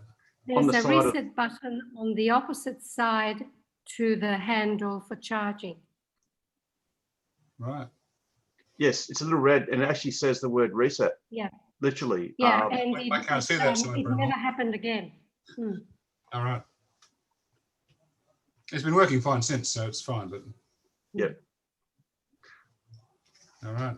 Actually, it's funny you mentioned that, John, because someone rang me and they had a similar issue with over voltage. And I don't know what the outcome of it was. I constantly get high voltage here. Are you near a substation, No, it's nothing Or- near here at all. No. or maybe near a transformer? You might be at the head of a transformer with a long run, and they've actually boosted the voltage so it can get out further down the Yeah. other end. No, I can't remember seeing any transformers close by here, though. But anyway, it doesn't really matter. I just Mm. it's the first time it's ever happened. Yep. Even though it runs high voltage all the time. And I just reset the circuit breaker and it started off again fine. So Cool. I don't need that 5-pin tail either, Harold. Oh, cool. No worries. I've got one. Yes, there are several suppliers. Actually, and the price has dropped tremendously, $165. Yes. So, Yeah. And so it should, because there's not much in them. no, I agree. No. And to be brutally honest, Tesla ought to supply in their shop. You should be able to go tesla.com/shop and buy that very adapter for Australian conditions. It wasn't there. I haven't looked for a while, but it wasn't No, there. no, it's not. No, I'm being facetious. Well, not being Oh, okay. facetious. I mean it, that they ought to supply those tails in Australia. Yeah. Because they supply in the States, they supply, I think it's about 8 or 9 different tails for Okay. all their multitude of plugs. Yeah. And even in Europe, they supply a couple of different tails. And in Australia, all you get is the 10 amp that supplies you 8, Yeah. and 15 that gives you 12. Yeah, that's right. Okay. Just on warranty issues, is it best to book a service call online, or is it better to ring up and talk to somebody? Nobody wants to Through talk to the you. app. Well, good luck if you want to ring someone. Yeah, I know. So basically, yeah, just book it through your app. Is it you want to do warranty, or you want to do a service? No, it's a warranty issue. Oh yeah, cool. So yeah, I did one. the app is relatively easy. You can even include screenshots or photos if that's. I have sent them emails and had no response either, so that's another issue. No, don't bother. Just go straight to the app, and in the app you can actually add commentary. So you basically just you pick on the menu the broad issue, whether it's interior, exterior, charging, whatever. And then there's a text field where you can add a description. Yes. And you can also add photos. Yes. If it's a photo thing, like such it as. worked for me. I took a photo and added it, and it's been done. I had a tail light that was holding moisture, and they just replaced it, and it was very efficient. And so I bought sunshades while I was there. Cool. See, that's a positive thing for them, you know.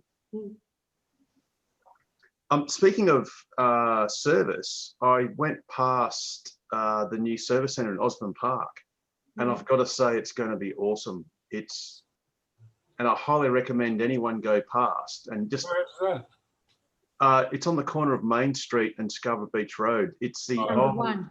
Renault dealership, Yeah. which before then used to be the old Osborne Park fire station. Yes. And the great thing is that there are basically, well, you could say there's generally 2 buildings. There's one smaller building, which is going to be the delivery part, which is going to be really lovely for people to to pick up their cars there. The second building has 2 sections. One will be the workshop area, which is enormous. And then the other part is the sales and office area, which again is really large. But one thing that most people or many people don't realize is they've actually got under the entire footprint of the service area is an underground car park. So their storage is massive. So how many vehicles have we got here in WA now? Sorry? How many vehicles have we got in WA now? 1,000. I think it's pushing it. Yeah, it'll be pushing 1,000. Okay. I know there's a big push on in December. There are a lot of cars coming. And for instance, I know a couple of weeks ago, there were about 20 delivered in 1 week, which is a lot. I never see anybody. Well, there's only 2 guys there. And today I asked them why they had such a lot of low staff. And they hired a 3rd person, and he quit before he started. Because he saw the workload. So Harry is very, very pushed. Yes. I live nearby, so I've called in 2 or 3 times, and they're always having deliveries. Yeah, absolutely. Yes, they are flat out. They really are flat out. And that's precisely what we want to see. And yeah, John, So you're saying you haven't actually seen Teslas around? No, none. I see one every so often up here in the hills. A blue one, a blue 3. It's funny because around town you see them all the time. Every day you see several. And I must admit, you couldn't say that a year ago or say a year and a half ago. But now I can't go a day without seeing another car. And I mean, I'm not even in the western suburbs. You know, I'm sort of south. I'm south of Perth. Well, I'm more east than you are. Oh yes, yes. Yeah. But you see them all the time, and that's exactly what you want to do. You just want to see them everywhere. Of course. You know, and you want to wave at them, and for them to totally ignore you, because they're just going, well, this is just a normal car, and it's awesome. You know, who cares? But it's still nice when people do wave back. So if anyone's watching this video, please wave back because it'll make us feel better. I did wave to the big guy up here a couple of times, and he just ignores me. So I wave at so many other Teslas, and no one ever waves back. Oh, no. I've had a few that have waved back. It depends on how you do it. Yes, the occasional one, but if you're just raising your finger, see, I just go. Yeah, that's me as well. People are like, well, no, you. That's a bit like when you drive in the bush. Well, you know, like the wheat belt, you have that lottery of if you raise a finger and the other person doesn't requite it, it's like, oh, you sort of feel a bit deflated. But then on the other hand, you've got the upper hand because they're probably thinking, oh, I should have reacted and, you know, I've kind of let them down or whatever.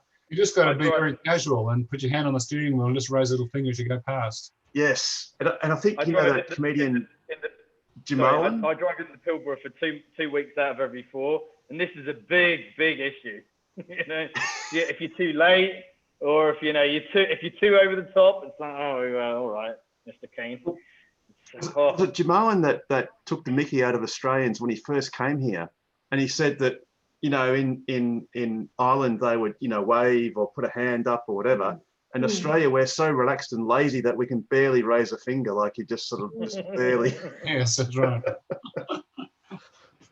And of course, if your hand's free on autopilot, you have to actually distinctly have an effort to put your hand up on the steering wheel, even though you weren't really touching it, just to do the acknowledgement. But anyway, just on that hands-free. Yes. Has anybody got a good source for a phone cradle? Because at the moment, you have to have your phone in a cradle to talk hands-free. You should be able to talk through the car's inbuilt microphone and speakers through Bluetooth. Still not illegal. Yes, it is. It's as long as you don't touch your phone, it's completely legal and it's brilliant. And you can you can break the call. You can answer it and end it on your steering wheel. Yes, I realise that. Yeah. And you can even do that with text messages as well. Yeah. So you can, when a text message comes in, if you've got it enabled, you just press in the bottom right-hand corner of your screen, and then it reads it out to you. And then if you want to reply, you just hold down the right-hand scroll wheel and record the message. Which in your case, John, with the Model X, you just use your right scroll wheel. You just press, and it will read it to you, providing it's text and not a image or something. And you can attempt to reply to it using the microphone. You have to talk like a robot, though. It doesn't really, It doesn't work. Well, yes, mine comes up with, it doesn't recognize my voice at all. But I have used it and I talk all the time, but I've ended up having to ring through my mobile. I had to use the number. I wouldn't find the person because it couldn't understand me. So I dictated the number.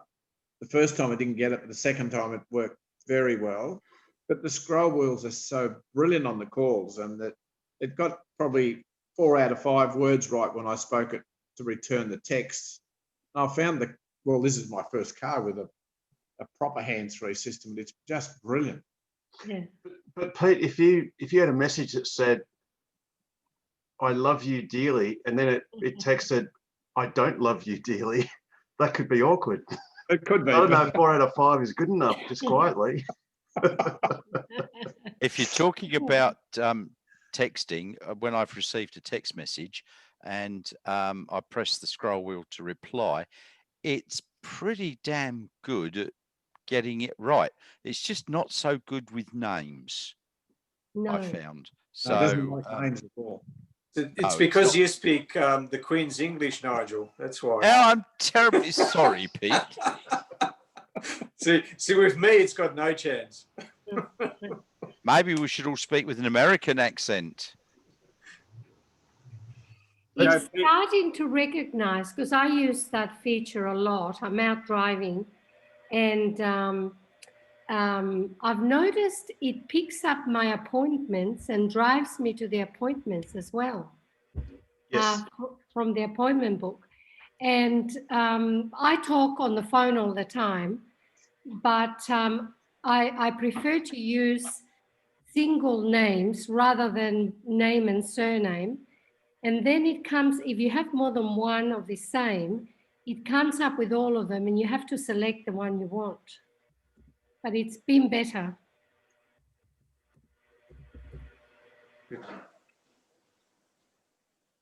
They should,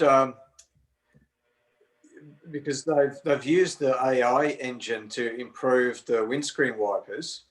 They're obviously using it to improve self-driving.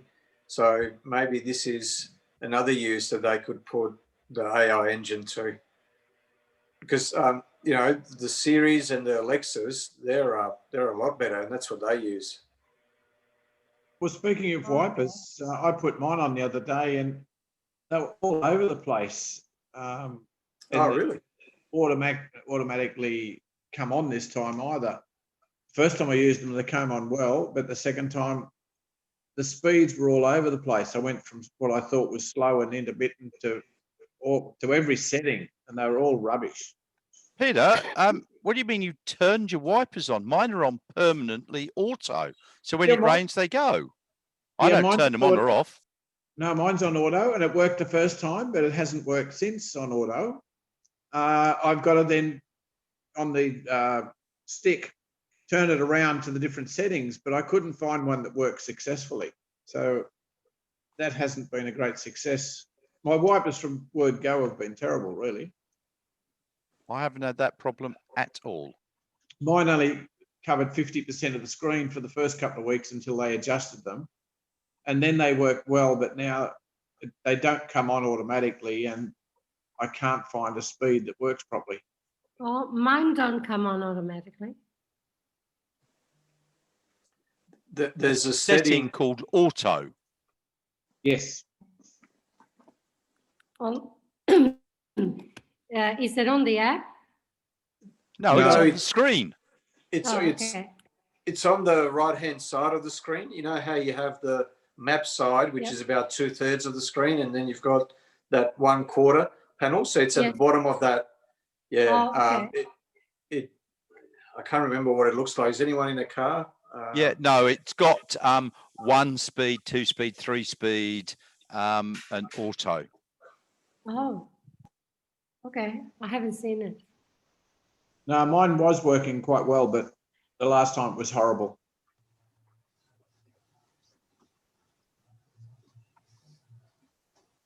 When you left, Harold, everything went quiet.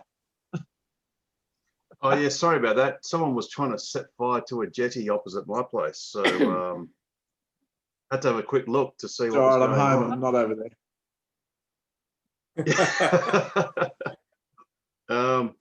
Oh, wow.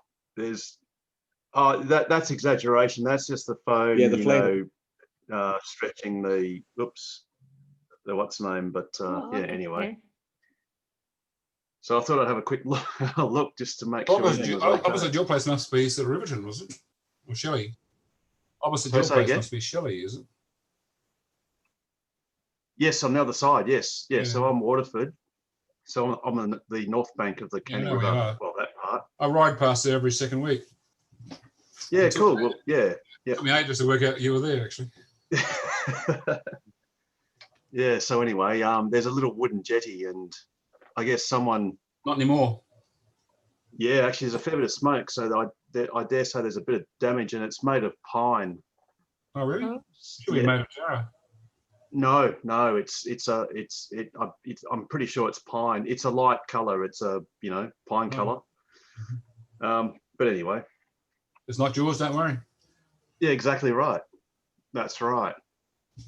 So yeah, sorry about that. So you're saying what wasn't automatic? Oh, was that the wipers? Yes, the rain sensor on mine worked very well the first time, but I think it was, I can't think it was going down Bunbury anyway, somewhere recently. It was raining and it wouldn't turn on, so I turned it on to slow speed, or what I thought was slow speed. That was all over the shop. I went to the next speed and I couldn't find a setting that worked properly. Because I think in the Model X's, it has to be on what would otherwise be the slowest intermittent speed to enable auto wipers. Because if you set it on auto wipers in the menu, you still have to have it notched to the number 1 position to actually be on. Well, but not for Model 3s. That Model 3 is a different system. But for the X's or cars with the center screen and the binnacle, the dash screen, so S's and X's, you have to set auto wipers to on and then have your stalk thing set to the first notch of intermittent, which would otherwise be the least often intermittent setting to be enabled. Yeah, Model 3s are different, Carmen. Yeah. So that's the distinction between S and X, which are the same, and the 3s, which are mysterious. They're better. Well, That's a lot more intuitive. They are better until the Model Ys come along. Yeah, I think the Model Y is going to be awesome. Isn't there a Model 2 coming? Maybe in a couple of years after the Roadster, maybe even. So next year we've got the Cybertruck and the Semi, and then 23 maybe the Roadster, and maybe 24 Model 2. Actually, it's not called a Model 2. It doesn't actually have a name yet, but that's what colloquially everyone's been referring to it as. And it's funny, Pete, because I heard Ryan McCaffrey, who does the Ride the Lightning podcast, he was actually deliberately referring to it as a Model 4 because he was describing the Model 2 as being the subcompact, which is the one that his wife wants. The one his wife wants, and the German one, which is the city car. The Berlin Whereas one, the Chinese one, I think, was going to be the cheaper version, the smaller version of a Model 3. And then, so he called that a Model 4. And then the Model 2 was the subcompact, right? Almost like a smart car, I guess. Yeah, but knowing Elon, he'll call them Model M and Model J for marijuana or something stupid like that. No, there'd be I can't call it T, so I can't call it the THC. No. Or the Model 2, the Model 4, and the Model 0. The 2 full. Well, it could be a Model 2 because then you could have 2 sexy cars. Yeah. Or the Model I and the Model M for I'm 2 sexy cars. No. Or the Model 6 and the Model 9. Mazda, I think Mazda had that sorted, but anyway. Oh, Elon, we love you. You're just a 7-year-old that never grew up. But he's got to be, I mean, they've all got to be pulling their hair out as to what they're going to call the next cars. Because they've, with these sexy cars, they've really boxed themselves in. Well, two sexy cars. Is it too sexy? Yeah, it was on the I saw it on Twitter that What's they were that, talking Carmen? about the 2. They were talking on Twitter about the 2, which was supposed to be a more affordable model than the 3. $25,000 US. Yes. Yeah. So so there's different names. Sorry, it still won't compete with the MG ZS EV. Yeah, what's that? That's at 40 grand Aussie? 43? 43,990. 44, okay. No, On that's road. 43,990. 34. 34 grand.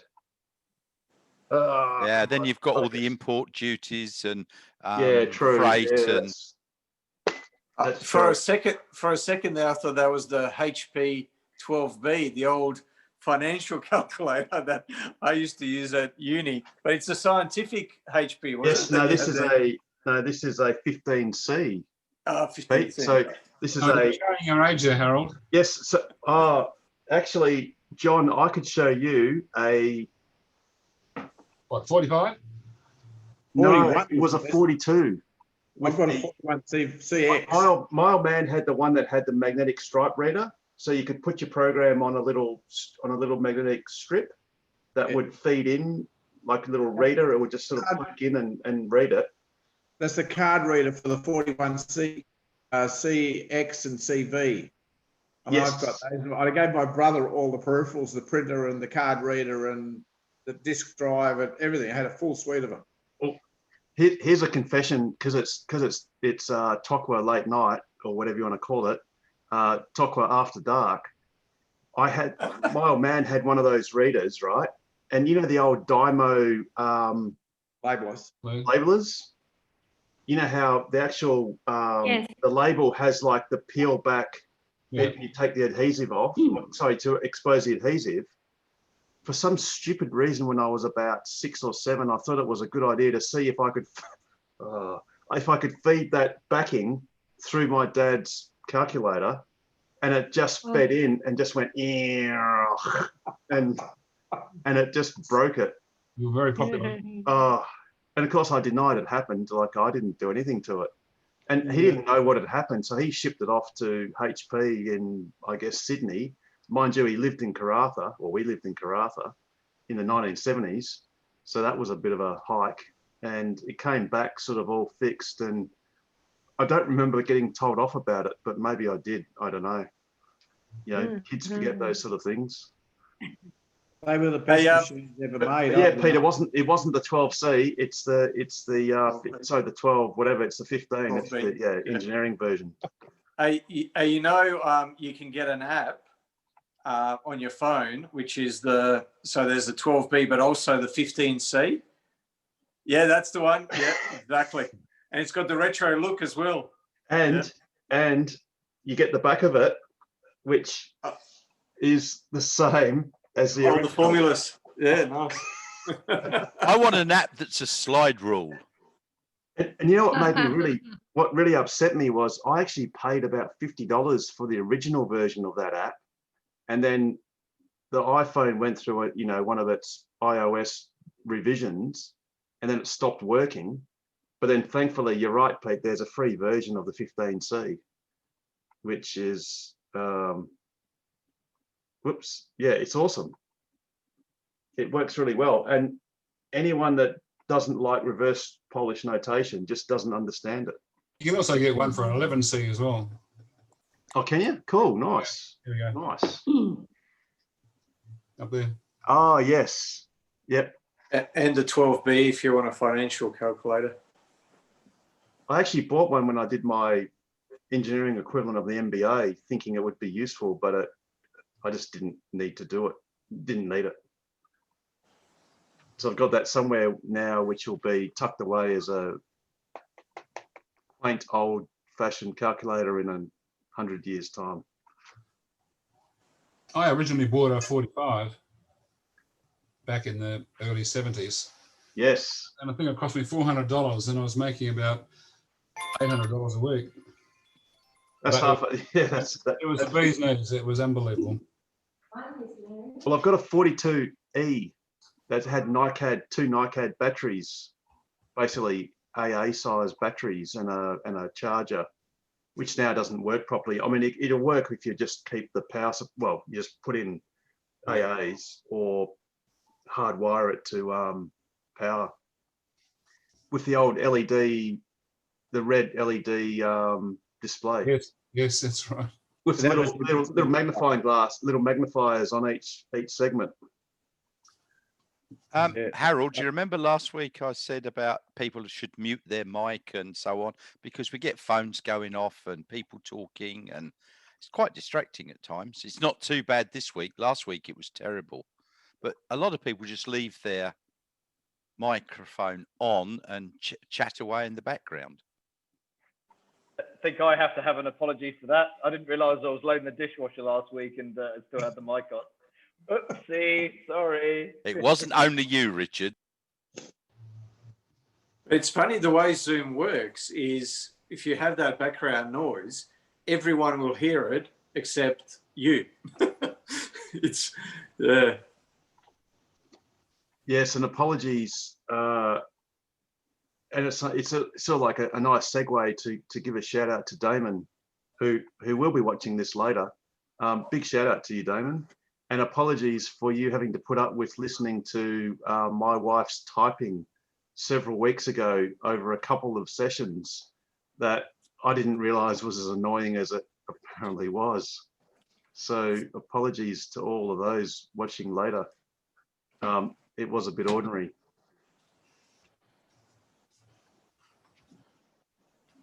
But there you go. Maybe we should all get professional with lapel mics and stuff like that. What are Hey, they? Even like this, it's you know, I've got a microphone here, but it still pick up noises in the background.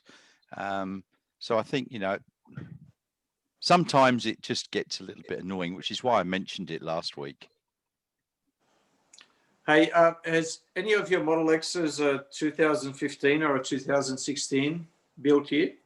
Yes, mine is built. Its birthday is, I think it's October or so, October, November 2016.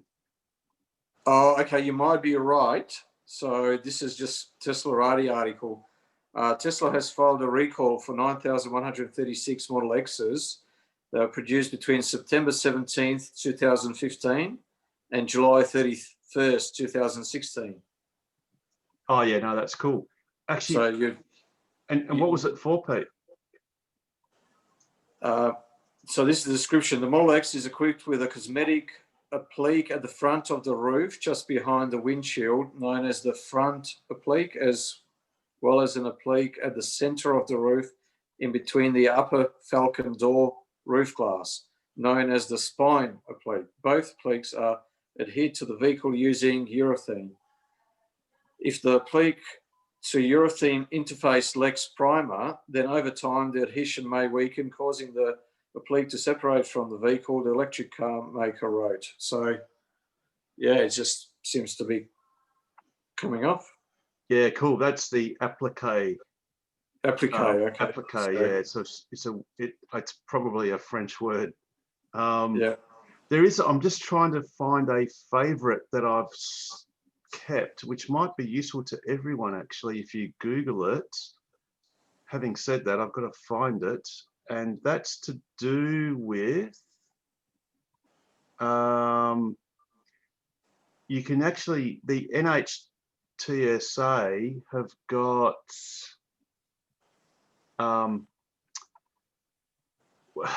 they describe it as owner communications, or it's when the actual, like Tesla will put out bulletins, like service bulletins for various models, and it's like things where they find potential corrosion in steering bolts or whatever, not necessarily recalls, but actually instances where they have certain faults that they tell all the, well, it's sort of telling everyone how it's fixed. So for instance, on S's and X's, on the B pillar, you can get moisture building up on the B pillar cameras. So what this instruction is, it tells them to remove a sticker that's used to seal one of the holes in the B pillar. So it tells them to actually remove it so that you can then get some air ventilation to prevent moisture buildup. So some of these little things, there are quite a few to do with Model 3s, S's and X's. I'm just trying to find it, because I have kept it as a favorite. So just speak amongst yourselves for a second while I find it. Another thing I noticed, heard today, that the Semi might have as much as 1,000 kilometers of range, the longer range version, which is quite incredible. And even when it's towing its full capacity, which is, so yeah, Elon mentioned it on one of the interviews. So I think he referred to about 40 ton or something, which in the US, so that's about 8,800 pounds. And I think the limit is about, sorry, 88,000 pounds, sorry. And is it 80,000 pounds? That's the limit for a Semi? Yeah, that's the complete gross limit. That's the prime mover, the trailer, and its contents has to be whatever that class is I forget the class was called. It's 80,000 total. Yeah, basically the class of the Semis in. Yeah. So cool. I have actually found this thing. I'll just share it. I think the best thing to do. Oh, sorry. The best thing to do is just Google NHTSA manufacturer communications. So this is for my car. So, well, actually, and pretty much most Model X's. So, for instance, the last one was in June, steering. One that was, the March one was to do with condensation building up inside the B-pillar applique. There you go, Pete. That's the applique. Yes, potentially obscuring the B-pillar camera. So, and it tells you what the affected products are. So the affected products are 3SX and the years. And then there's an associated document, which then actually gives you the procedure that Tesla, so you've got to remove the B-pillar applique gore patches, whatever that is. And it tells them how much time it is. Now, the good thing is, I think most of these things, even if your car is out of warranty, is still done for free because it's been accepted as an issue that needs to be rectified, but it's not necessarily a recall. So that can sort of be useful because if your car does certain things that, you don't know why it's doing it, there's every chance that if you just comb through some of these, and some of these are quite old, they date back, 3 or 4 years, depending on the car. It can be interesting to comb through these to see what's going on. And you've also got investigations. So for instance, we've all heard of this investigation, which is the loss of the rear view camera, which has got to do with the MCU1 failure issues, which is kind of interesting. But yeah, so if you basically just Google NHTSA, that stands for National Highway Traffic Safety Authority, something like that. Yeah. So, and you just basically enter in your car. So you just do Tesla and then the model, and then you can basically look it up.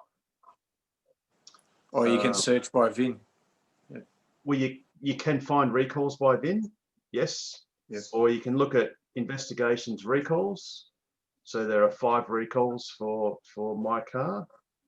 There you go. Missing primer may cause roof trim separation. There you go, Pete. Yeah, so that's up there. There was a second one that apparently started fluttering in the wind yesterday. Right. Yep. So that can be quite useful to just have a look at what Tesla is aware of and has basically admitted as being an issue. So if you got something niggling, so one thing, for example, was in my car, every now and then I'd be driving along and I'd hear like a bit of a buzzing noise on the radio. Oh, well, when the radio was off. So when there's no sound, you'd still hear this little background, sort of like crickets or like a bit of buzzing, and it sort of came and went. Well, as it turns out, I found out that there is actually one of these manufacturer communications saying that they need to fit a ferrite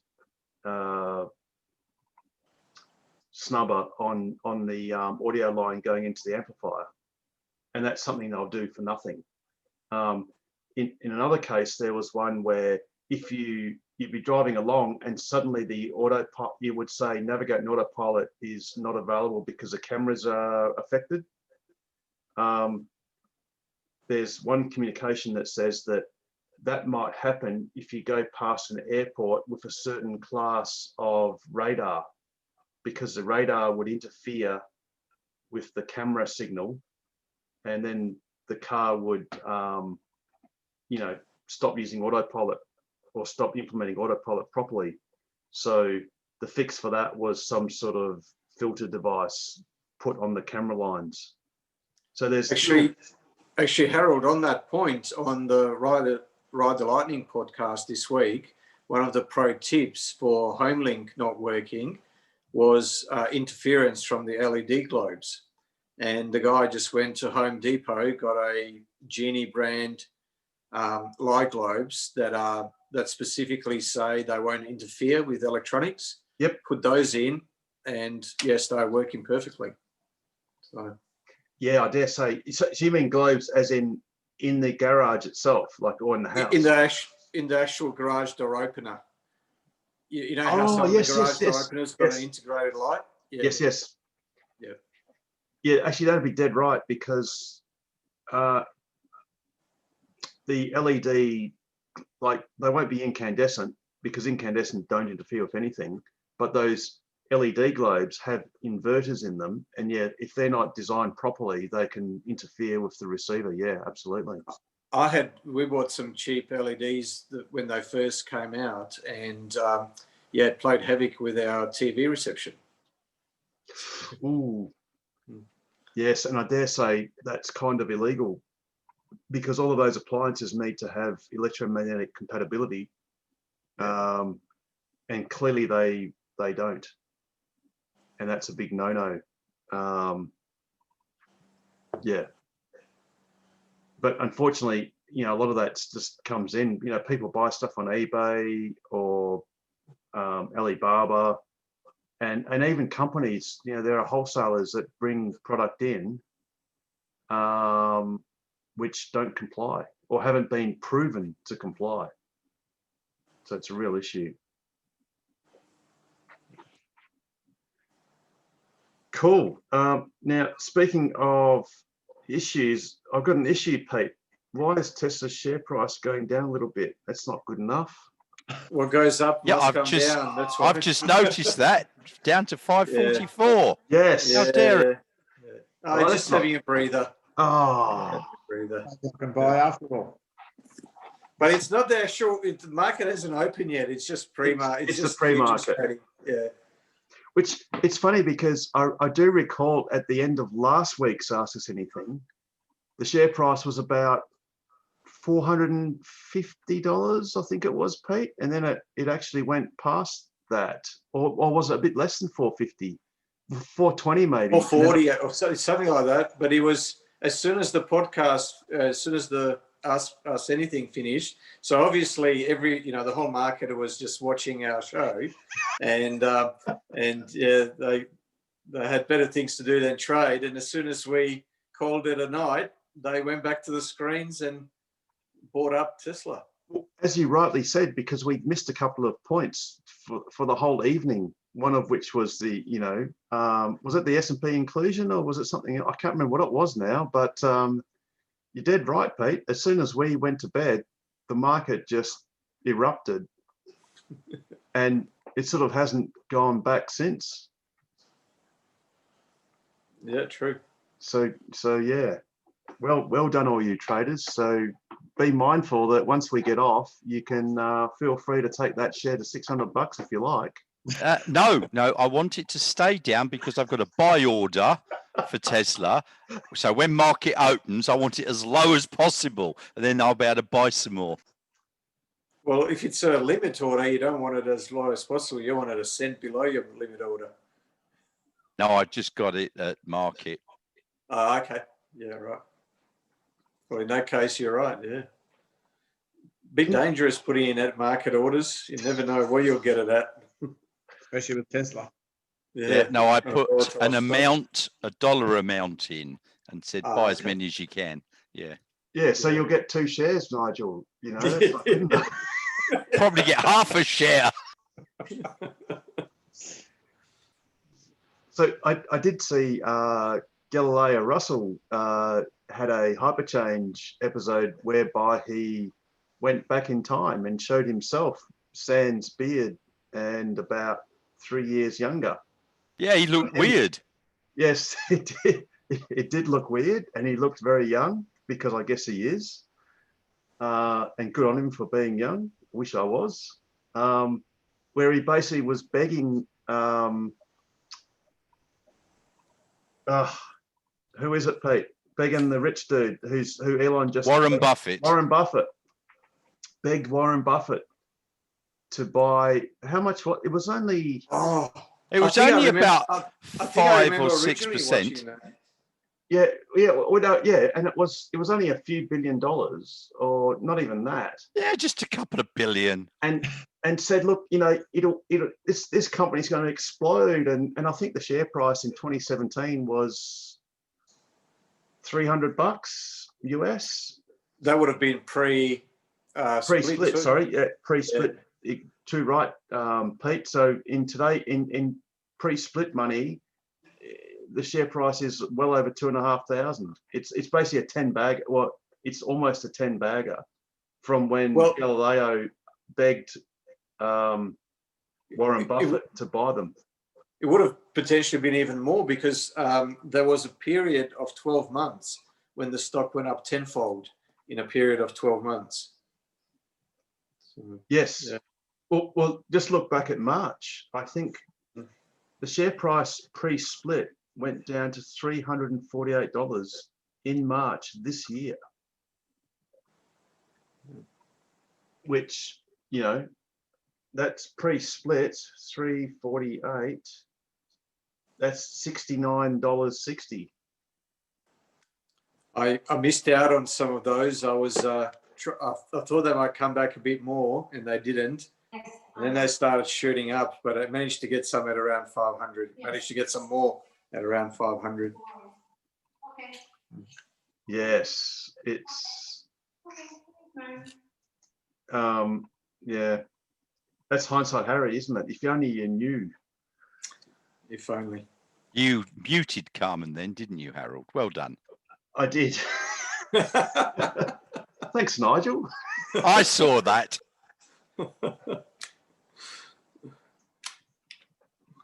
You might have to reverse that action now, Harold. I asked to unmute. There we go. There you go. Now you got muted, Carmen, because we could hear your phone call. Oh, really? Sorry. When you were walking back into the room. No, you've got to mute it. Totally cool. It's totally cool. But I've been given detailed instructions by Nigel how to be a much better host. And speaking of which, so Pete, we're supposed to say that, you know, if you like this video, especially Damon, another big shout out to Damon, and the other 3 people that watch this channel, and there's probably a few more. Please like, subscribe, hit the notification button, so you get notified every Thursday morning that we've got a new episode. And send us money on Patreon. Oh. Very professional. My BSB is 306-115. Where is this? Oh, sorry. Okay. On YouTube, Carmen. Yes, we're on the YouTubes. Okay. I'll show you briefly. Presently, I've got my iPad. I'll search it. Okay, so all you need to do is just search Tokwa on YouTube, Okay. and we've got an absolute plethora of videos. I probably need to look. Oh, I need to look at all of those. Yes, you do. Just like Damon does religiously in half-hour slots, because he can't stand watching any more than half an hour of us at a time. He's doing well at half an hour. He is actually. And I note that one of them's got 51 views. Yeah, which one's that, Nigel? Scroll down. Down. Oh, yes, the one in the middle there. Untouched Navigate Pro Tip. 93 on the right. Oh, the Tokwa EV charging seminar. That was a classic one. I think I see Nigel there on the upper left. Yes, of the just there, Nigel. That's where you are. Right there. There you go. So we can relive the past. And we've got, charge port opening pro tips and other things.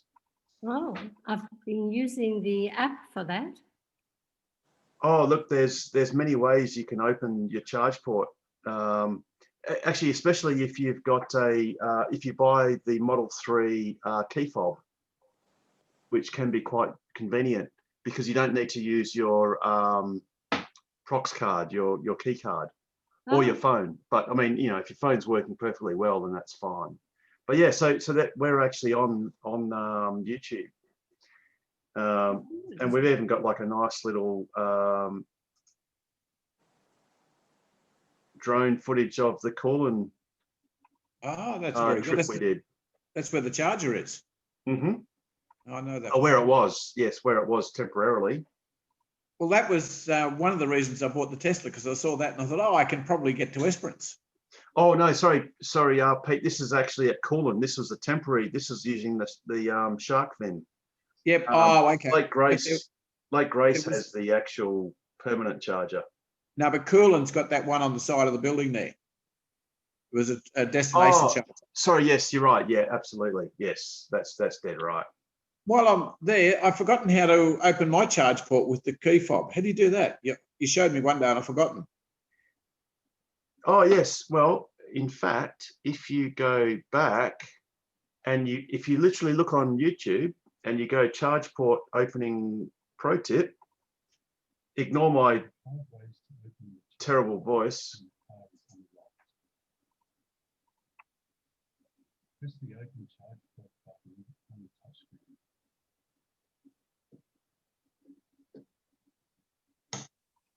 Press the open charge port button in the Tesla app.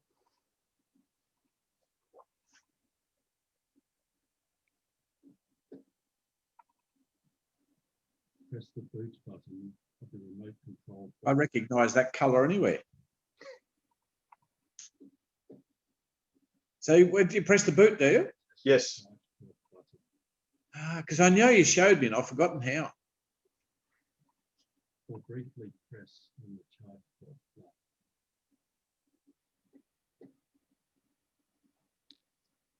button. So basically, taking that back, you can.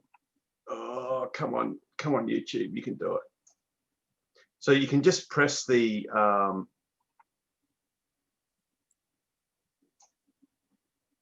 open charge port on your screen. Yeah, I can do that. That's fine. Yeah. But so on your sorry. So on your fob, you've got the front there. That's the front. Yep. Yep. So you just press and hold the boot button for a couple of seconds, and it'll just open. Okay. I knew it was something simple. Yeah. Yeah. So yeah, so that's a couple of the pro tips. And what Peter and I are going to commit to do live on YouTube is do some more videos, pro tips and stuff. And we said this last week, particularly at the Arthur River charger and other things on how to start chargers and all that sort of stuff. I always have trouble with the, not the Western Power one, the Horizon Power one. I press the green button. I've got to turn it off and then turn it on again to start it. I always struggle with that one. Oh, okay. So have you got a Prox card yet from ChargeFox? Yes, I have. Oh, right. Okay. So it's really simple. So all you do is you walk up to the unit, badge the card up to the little reader section that's got that sort of pay wave type symbol. Yep. And then I think it might start beeping. I'm not, or it might not. Then all you do is plug your Type 2 cable into either side. It doesn't matter. Yeah. And plug into your car.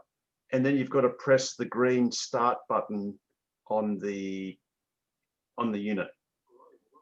Okay, I did that, but Rosie still got to the phone and did it on the phone, start charging. Wouldn't do it until No. Well, don't use your app. If you've got a card, don't use the app. Don't touch the app. Just use the card. So yeah, but it wouldn't start. Well, I couldn't get the start, so that in frustration, she went to the app and just started it. Okay, yeah, fair enough. The card generally does work. It works for me quite well. And the good thing about the card is you don't then plug into the machine. So I might have got it back to front. Yes, I'm pretty sure that what I do is I badge the card first, plug into the charger, and then plug into the car, go back to the charger and press the green button next to the socket. Yeah, I've got to press that green button twice normally. Right, yeah. Actually, to be honest, I haven't been to Horizon for a while, so I'm a bit rusty on the exact thing. We really need to. Just frustrating. Yes, and I totally agree. And the thing that frustrates me the most is that that particular charger isn't particularly well marked as to what is A and what is B. And on the app, you have to specify which side, whereas with the card, you don't. Yeah, well, I know that charge port B is near the road, the nearest to the road. I was threatening at one stage to get a big art line texter and just scribble A and B on the charger, but I guess Maybe that's technically called graffiti, unless it was informational, and then it's possibly not, Your Honour. If I can get 2 stickers from the shop that look respectable, maybe I should buy them and put them on there. It would help everyone. Yeah, but I've got an outline that doesn't take much effort. We really need to get some sort of standardization on charging. I mean, at the moment, we've got Betamax and VHS and 5 other versions to sort through. That actually reminds me, speaking of standardization, it's not going to help us at all unless we're aspiring prime semi truck drivers. But Tritium actually released their 3 megawatt charger, which is part of the new CCS ultra high power standard. Well, I guess it's commercial standard, which is really good to see. So, obviously in the States, Tesla has their own strange charging port.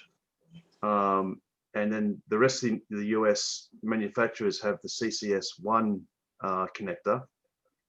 In Europe, you've got CCS2, which is not too bad. But obviously for S's and X's in Australia and in Europe, they've got the Monix Type 2 crossover sort of standard. At least it seems that for the semi-trailers or the prime movers, those ultra high speed chargers are going to be worldwide homologated and standardized. So there'll be one universal connector that will do all of those large vehicles. I'll be able to charge my 3 in about 3 seconds. I'd burn it up. Yes, that's right. Yeah, that's a really quick way of heating up your battery pack there, Nigel. It'll warm up in no time. That's a great opportunity to have a little swipe, courtesy of Bjorn Nyland, who apparently was saying about the BMW i3s that there's a bit of a soft, well, it's a hardware glitch whereby they actually cool the battery pack using the air conditioner compressor. And the problem is that if it's winter and you need heating, the compressor is used as a heat pump, which is a good thing. But what it can't then do while you're heating the cabin is cool the battery when you're doing fast DC charging. So apparently what happens is the battery sort of overheats a bit and then the charging tapers off. Thankfully for Model 3s and the upcoming Ys, they, with the octa valve, that's not an issue. So Tesla can basically heat cool various subsystems and it's not an issue. So anyway, that's a little pro Tesla thing, and yeah, just something the other manufacturers aren't doing as well as they could. Yeah, that Model Y seems to have some brilliant features built in. They seem to be improving it all the time. Should be good. Oh, look, the Model Y is going to be an absolute killer. It's an absolute killer. It's really, and the good thing is, see, if you compare a Model S to an X, the driving experience is so much better in the X because you're sitting up higher. It's more comfortable to get in and out of. Better visibility. Yes, absolutely. And I dare say the same will apply to the Model Y compared to the Model 3, except the price penalty is vastly less. In fact, it's trivial. I think it's probably what, about $5,000, $6,000 difference. Yeah, there's not much in it. No, It's so, only about 3,000 US. Is that? Yeah, I think right? so. Yeah. So that's about 5K Australian, roughly, or 6. For something where you sit, I'm not exactly sure on the specs, but is it the best part of nearly a foot higher, perhaps? No, it's not that high. I think the car is 8 inches higher, but the seat is only about 4 or 5 inches higher off the ground than the Model 3. Seats are on supports. Yeah. But the roof seems to be about, yes, good. Yeah, it's about 8 inches according to all the stuff that I've seen. So that's the roof, but what about the actual, is the suspension higher on the Y? The seat in the Model Y is about 4 inches higher than the Model 3. Yeah, but is the floor, did they actually raise the floor on the Y, or is the floor the same height as the 3? No, they just measured the seat from the ground. Oh, right, cool. Okay, yeah, okay, fair enough. So 4 inches is 10 centimeters? Yep. And that's a fair bit of extra comfort. It's a lot. Getting in and out. You know, rather than sitting down into a Model 3, you can sort of almost sit somewhat level in the Y.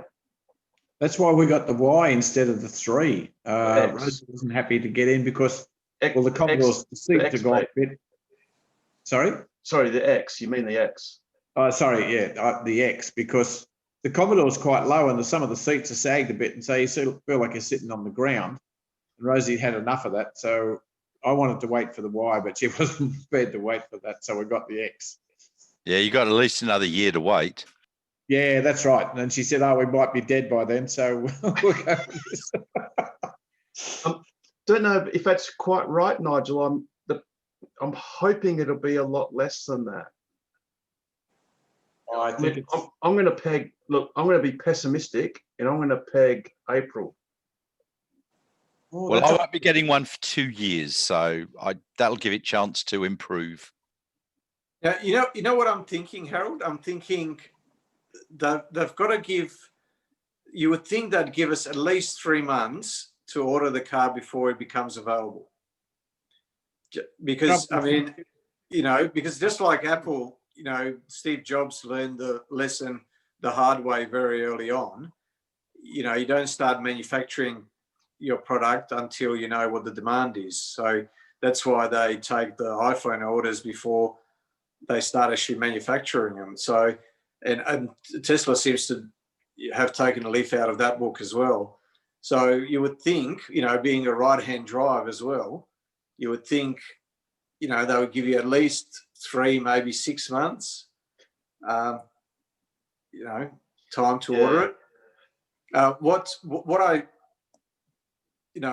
I think is a little bit unfair is that, in the US and pretty much everywhere else, you can order the Model Y and you can secure the current FSD price. Whereas Elon's already said with the rewrite, it's going to go up by $2,000 US, so $3,000 Aussie. And that looks like, we might get that in January or February, which means that if you're getting FSD, there's another $3,000. The car's going to be another $3,000 more expensive. Unfairly, I would argue. Yes, and what's really ironic is that I can't show that. We've got a Cybertruck reservation that's locked in full self-driving. Yeah. In fact, you can order any car, any Tesla car. You can even order the Semi if you wanted to, or the Roadster. It doesn't matter. You can order any car except the Model Y. It is. Really odd. It's strange. It is strange. I don't know, and you're sort of right, because it does take even the Model 3s. I went to see the launch for the Model 3 in Melbourne. I can't remember when that was. It must have been early last year. Yeah, it would have been July. Yeah, sorry, maybe mid last year in Melbourne, and then of course orders came pretty quickly after that. Well, when did you guys convert your reservations into orders? Oh, I would have done mine as soon as it became available. I think that was August or July, August. Yeah. Yeah. So, and then of course they arrived in September, the very first ones, and they had the battery problem, the 12-volt battery problem.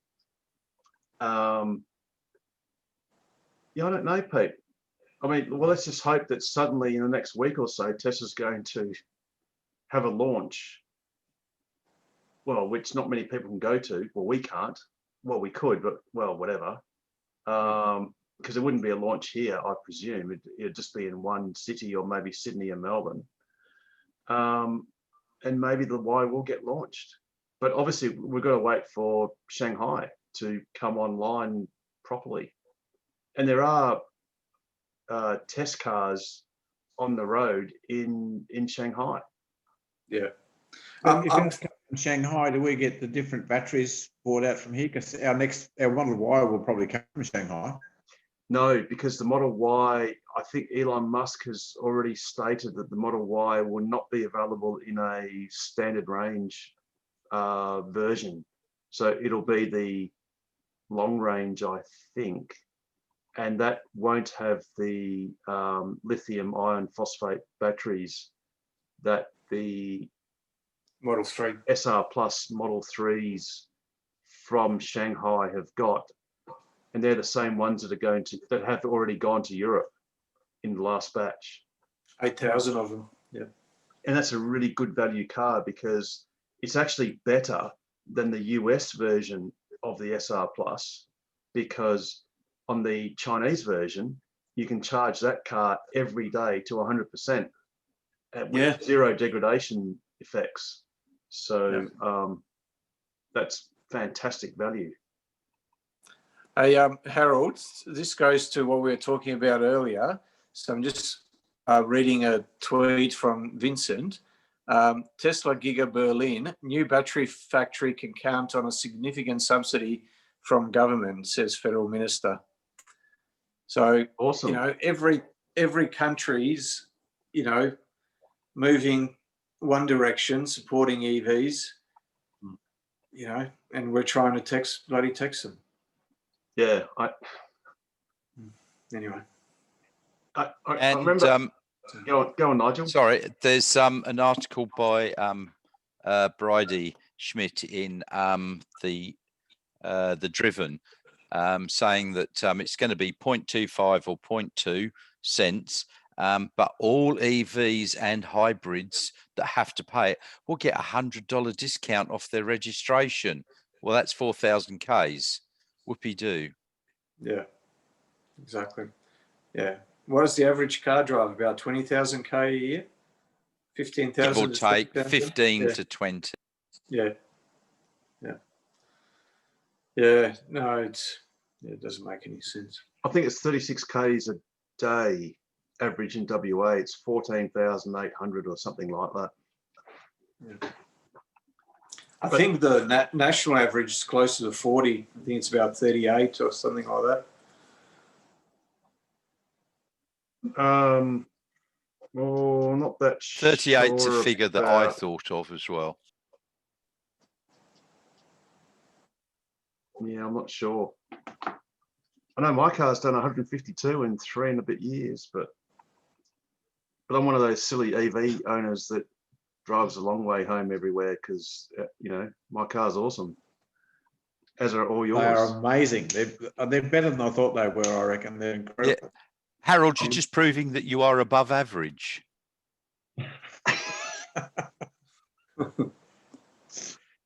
I hope that's a good thing.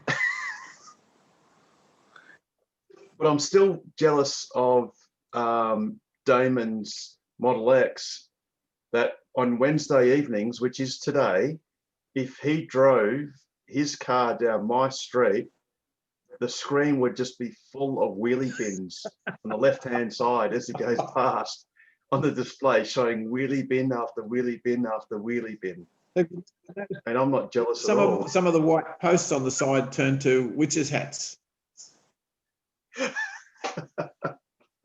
Yes. Oh, and I think it was you, Nigel, that was saying that the car would freak out on the, was it the speed limit signs or was it on the smart freeway?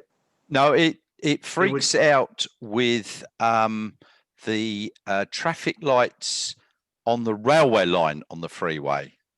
Oh, sorry. Yes. You could. So that's right. Because when a train goes past, the green light turns red, literally as it goes past. And then I slam on the. I don't. The car slams on the anchors, and I nearly wear the car behind me. Well, that's just called a brake check, isn't it? Your car is just checking the brakes of the car behind. It also doesn't like the two flashing amber lights that go side to side when you're approaching a traffic light to say it's going to go red or it goes, oh, I've got to stop here or slow down for traffic control. Oh dear. Well, we're learning, aren't we? Well, Elon's got to learn, or the AI's got to pick it all up, because our traffic lights are different. I mean, I nearly slammed on the anchors at a green traffic light. It went green, car in front of me was going through. I was going through at about 60 or 70, but then it suddenly had red and it slammed on the anchors because of the red right-hand turn. Oh. And it actually went red, green, and it didn't know where it was going. It needs to look a little bit closer at what you can see. Cool. I was just looking for a little bit of reassurance in the share price, and it's 548. It's okay. No, down. When's the market open? 17 minutes time, roughly, at 10:30 our time. Can I just chip in with talking about autopilot with something that happened? We just got back from Lansing today after a couple of nights up there, and something happened on the way on the autopilot. So this is probably not going to be relevant for any of you Model 3 owners, and perhaps relevant for, I guess, someone that buys an older Model S or X with AP1. So we're going up the freeway on a couple of days ago, and the car suddenly, well, not suddenly, I guess, but very quickly started really moving over to the left side of the lane, as if something was coming really close to it. And I was like, there's nothing there that it should do. I was getting really close to something on the other side as well. And I worked out what it was.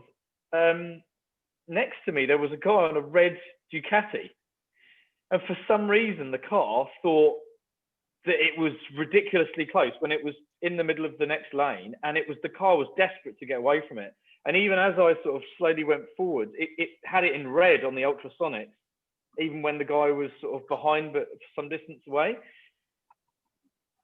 And here's why I don't think it's anything to worry about with AP2, because when the motorbike passed the Model 3 that was ahead of me, the Model 3 that was ahead of me presumably was in autopilot, but didn't move out of the way. So there we go. So it was just pure coincidence that there happened to be another Tesla that I was, going up the road with at the same time, and I experienced something that they didn't look like they obviously did. So yeah, but it was so strange. It was, I don't know whether it was a certain profile of metal that was reflecting the signal back to the ultrasonics, or actually that's an extraordinarily good point, because I wonder if the panel was a certain shape, it might have been magnifying the return or something of the ultrasonic, although it should be time-based anyway, but maybe there was something in that profile that was causing your car to think it was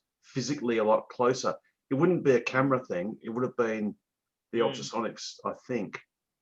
Well, I was in York and I was parked near the council building there on the corner of the street, and the red brick wall of the building would have been, I don't know, 10, 12 foot away, and the doors would not open.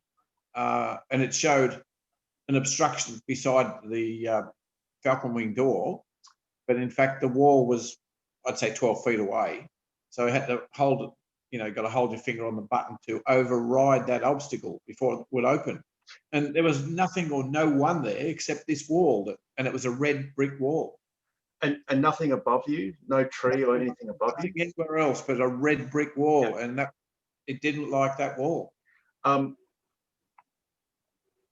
might be some weird resonance thing going on. Well, it sounds a bit similar to the red motorbike.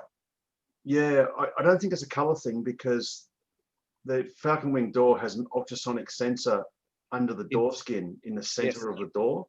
Yeah. But it's funny you say that, Pete, because my car has been doing some strange things where I'd open the door and it would only open sort of like about that much. And like it would bend its elbow and just barely open a little bit. Yes. And then you'd have to, well, in your case, press, or in my case, lift the little lever to manually override it. So you hear the beep and then it will fully open. It has been misbehaving on this last software revision, which I've got is version looking. I've got 2020.36.16. So I don't know if you might have a more recent version than that, which you can see on your app. Yeah, I've got 20. Oh, hang on, that's not the 20.44.15. Oh, 44.15. Okay, I've got 36, but I have noticed a little bit of weirdness on the Falcon Wing door. Mainly I've mainly opened the driver's side door, but yeah, maybe there's something in common. I think what Richard was describing was probably the ultrasonics freaking out. But it's funny because one thing that's frustrating my car, well, me driving my car at the moment, is when I'm driving down a multi-lane highway, so say Tonkin Highway, on Navigate and Autopilot, it'll be quite happy to sort of proceed along, but it'll freak out at a car that's either to the left or to the right of me, like in the left or right lane, where, normally cars that it doesn't care about are grey, but if there's a car that that the car is looking at that's interesting to it, or it thinks of as a threat, such as if it's a merging lane, it'll turn that car from grey to white. And what I find is my car will then, Tonkin Highway is 100 k's an hour. If there's a slower car in the left lane or the right lane, depending, say doing 90, my car will not overtake it, because it'll light it up in white and go, it's encroaching, or it's doing something that it thinks might get in the way. And then my car slows down. And of course, you've got to use your right foot to push through that obstruction, or nervousness or whatever. It doesn't turn the car red. So, you know, if it's a crash thing or you know, like an obstacle or a threat, a real threat, but it turns it white, indicating it's interested in what that car's doing. Mine does the same, but it goes from a light grey to a dark grey on the 3. So it's a dark grey. So, well, hang on. I'll just say. So, if a car is in front of you, what colour is it? The car that it's taking note of is dark grey.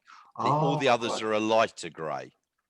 Right. Or Okay, they're bright red if it's a concern. Yep. Okay. So for S in S and X land, it's the reverse. It's a grey colour if it's an incidental car, and if it's an interesting car or the car in front, it'll be almost like a white colour. Your car's the same, isn't it, Pete? That's yes. Yeah, I'm trying to think. Oh no, sorry, not Pete Petoskey. Sorry, Pete. Peter Ship. Sorry, Pete. Yes, it is the same. Yeah. Go on, Pete. Pete, the other Pete. I know. I was just responding to you. You don't have much to add to that because I can't remember whether. I know it changes colour, but I wouldn't be able to tell you which colour. Sorry. Yeah, I would it's a bit darker. No, it's a bit darker. And I've had that. It won't overtake, and you put your foot down and say go, and it goes, no, I won't. If you take your foot off the accelerator. So you're the same, Nigel. You're getting similar. I get exactly the same. Not every time. Yep. And I've tried to look and see, was the car moving over the lane slightly? Yep. But no, no, it just sometimes doesn't want to know.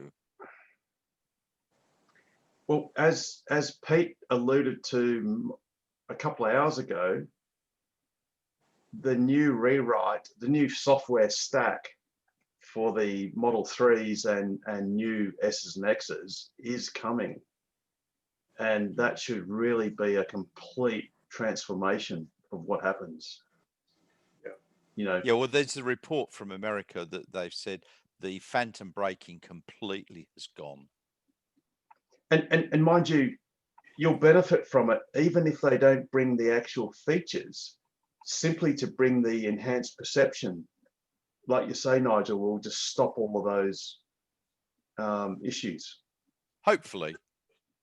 And apparently the new Model 3s and I think probably the S and the X as well, coming with a new radar that can detect objects up to 300 meters rather than 160 meters, which is the existing Continental. And it's going to have a much broader field of view vertically, which will help. And yeah, it's going to be a 4D radar, which is going to, the whole main feature of that is the removal of phantom braking. But it consumes a lot more power, apparently, as you would expect. Yes. So my car will now slam on the anchors when somebody pulls out 300 yards in front of me instead of 100. No, it will see it earlier, so it won't have to slam the brakes. Actually, to be fair, I've had cars cut in on me, and my car has been fairly close to the back of the car, but in previous times it would sort of freak out, slam the brakes on and sort of, you know, end up being a fair distance behind that car. My car now seems to be a bit more relaxed, and it will sort of like let someone barge in, and then rather than freaking out, it'll just gently sort of withdraw to the standard sort of distance. Yeah, just drop back a bit. Yeah, it just drops back. It's sort of quite nice. Yeah, it's only when cars are turning right or left across in front of you that it freaks out. It freaks out. Yeah, Go on, Pete. Go on. I just thought, yeah. And I've tried doing the setting to late warning, but it doesn't seem to make any difference for that. It's just late warning if the car in front of you has stopped or slowed down and you've still got your foot on the accelerator. Well, don't forget the warning is only audible. It's got nothing to do with how it reacts. So that warning is just the visual and audible warning, which I don't know about you guys, but I've had it. You know, it's obviously you'll get a spurious warning, or a car will have actually gone across and it's already, you know, out of danger, and your car will then half a second later sort of react to something that's too late, like, you know, well, no longer relevant. But the warning, you know, it's always useful to have it early, because you know, it can be handy sometimes when you're not paying attention, or you've just lost that, you know, you're concentrating on something else, and it's just useful to have that extra bit of time. Yeah, I just set that thinking that might have something to do with the cars turning right and left across in front, but it doesn't seem to. No, it's only audible. It's only a warning to the driver. It's not the way the car behaves. So Pete, sorry, you were gonna. I know one situation where it really does lock up the brakes, but it's a good thing because it should in this situation, is when there's a cyclist crossing a pedestrian crossing. So the cyclist is coming at a right angle, at a perpendicular angle. Yep. And but what the cyclists generally do is they'll quickly ride across the road to get out of the traffic, but then obviously hit the brakes on the median strip. But the car obviously doesn't know that. So if it's coming, so I've got to look at the camera. So if the bike is coming that way quite quickly, it will just stop. It will really lock up the brakes. It happens to me on the school runs. So a lot of the kids ride their bikes. It's a good thing that it does it, but not a good thing for the car behind me, but it's a good thing that it does it. Yeah, and I think that gets back to David Russell's point at the start of this show about the insurance thing. There's all these toss-ups of I don't know what the stats are on phantom braking. You know, how many incidents that's actually caused when it kind of shouldn't have, or would have been better if it didn't. Whoever goes up your rear end, they're liable. Yes, by definition, that's right. Literally by it. That's like, and I think that's basically a strict liability, because by definition, if someone hit you while you were braking, they weren't far enough apart. And it wouldn't affect your premiums. No. Or the Tesla premiums, because it'd be the other insurance company paying for it. Yeah. But you just don't want that hassle. No. Yeah. But in my case, it's I don't know if it was phantom braking or if it seems to be too much of a coincidence, because I've had a little bit of phantom braking, but not a huge amount. So, you know, in the early days, maybe a year ago, I might have had it a couple of times a month. And it's virtually, you know, I had it once last week, but prior to that, I haven't had it for 2 or 3 months at least. Yeah. But so this was when I was on a freeway and the car just hit the brakes really hard. And I was ready to press the accelerator to override it. And just before I did it, not the car in front of me, but the car in front of that locked up its brakes and smoke started going everywhere. And then the car in front of me had to go into the emergency lane to stop hitting it, or into the other lane, and then the emergency lane to stop hitting it. It just seemed too much of a coincidence, because the theory is that it can bounce the ray underneath the car in front to see what the car in front of the car in front is doing. And that's been proven by experiment. This was before the Model 3 even existed. I think it was Bjorn Nyland did it in Norway, whereby they set up 3 Teslas in a line. His car was the back car. They were then on phone or radio, CBs, whatever, and they deliberately got the lead car to start to brake on command, like on a countdown or whatever.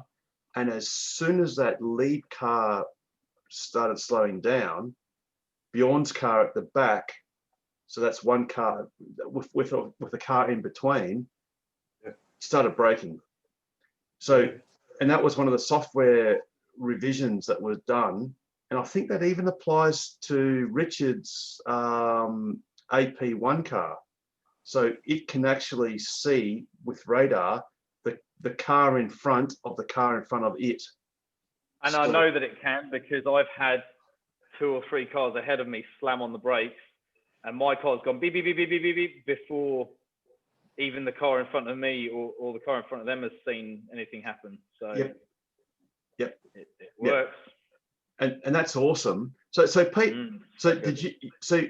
you were, I presume you were about to override it by putting your foot on the throttle, but before you had the chance, you could see that the shit was about to hit the fan. Exactly. Yeah. Because the car in front of me started swerving off to the next lane and then into the emergency lane. And then I could see the car in front with the white smoke everywhere. So, yeah. Cool. And very cool. And there's in that situation, if I was driving any other car, I don't think there's no way that I would have been able to hit the brakes as fast as the autopilot did it, because he just had such a unfair advantage on me because he was looking at and there's no way that I would have been able to see the car in front stopping. So as far as you're concerned, it actually saw into the future because it could see something that you had no chance of seeing. Exactly. Yeah. And that actually saved you, because what would have happened is you probably would have stopped in time, but later.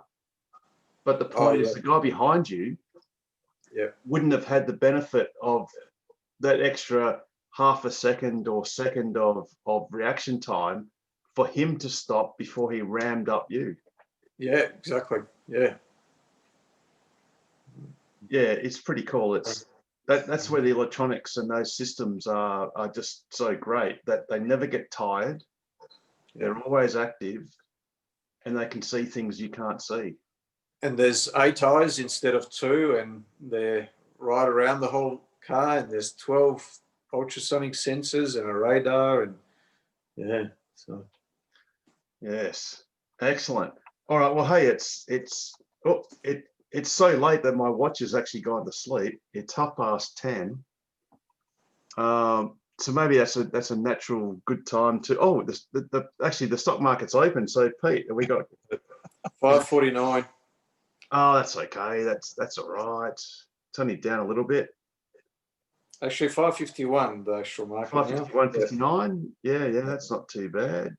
Only down 0.68%. I mean, considering it's gone up, 10-12% in the last 2 days, if it gives back a couple of percent, that's fine. That's healthy. Absolutely. So on that note, I think we might call it a night.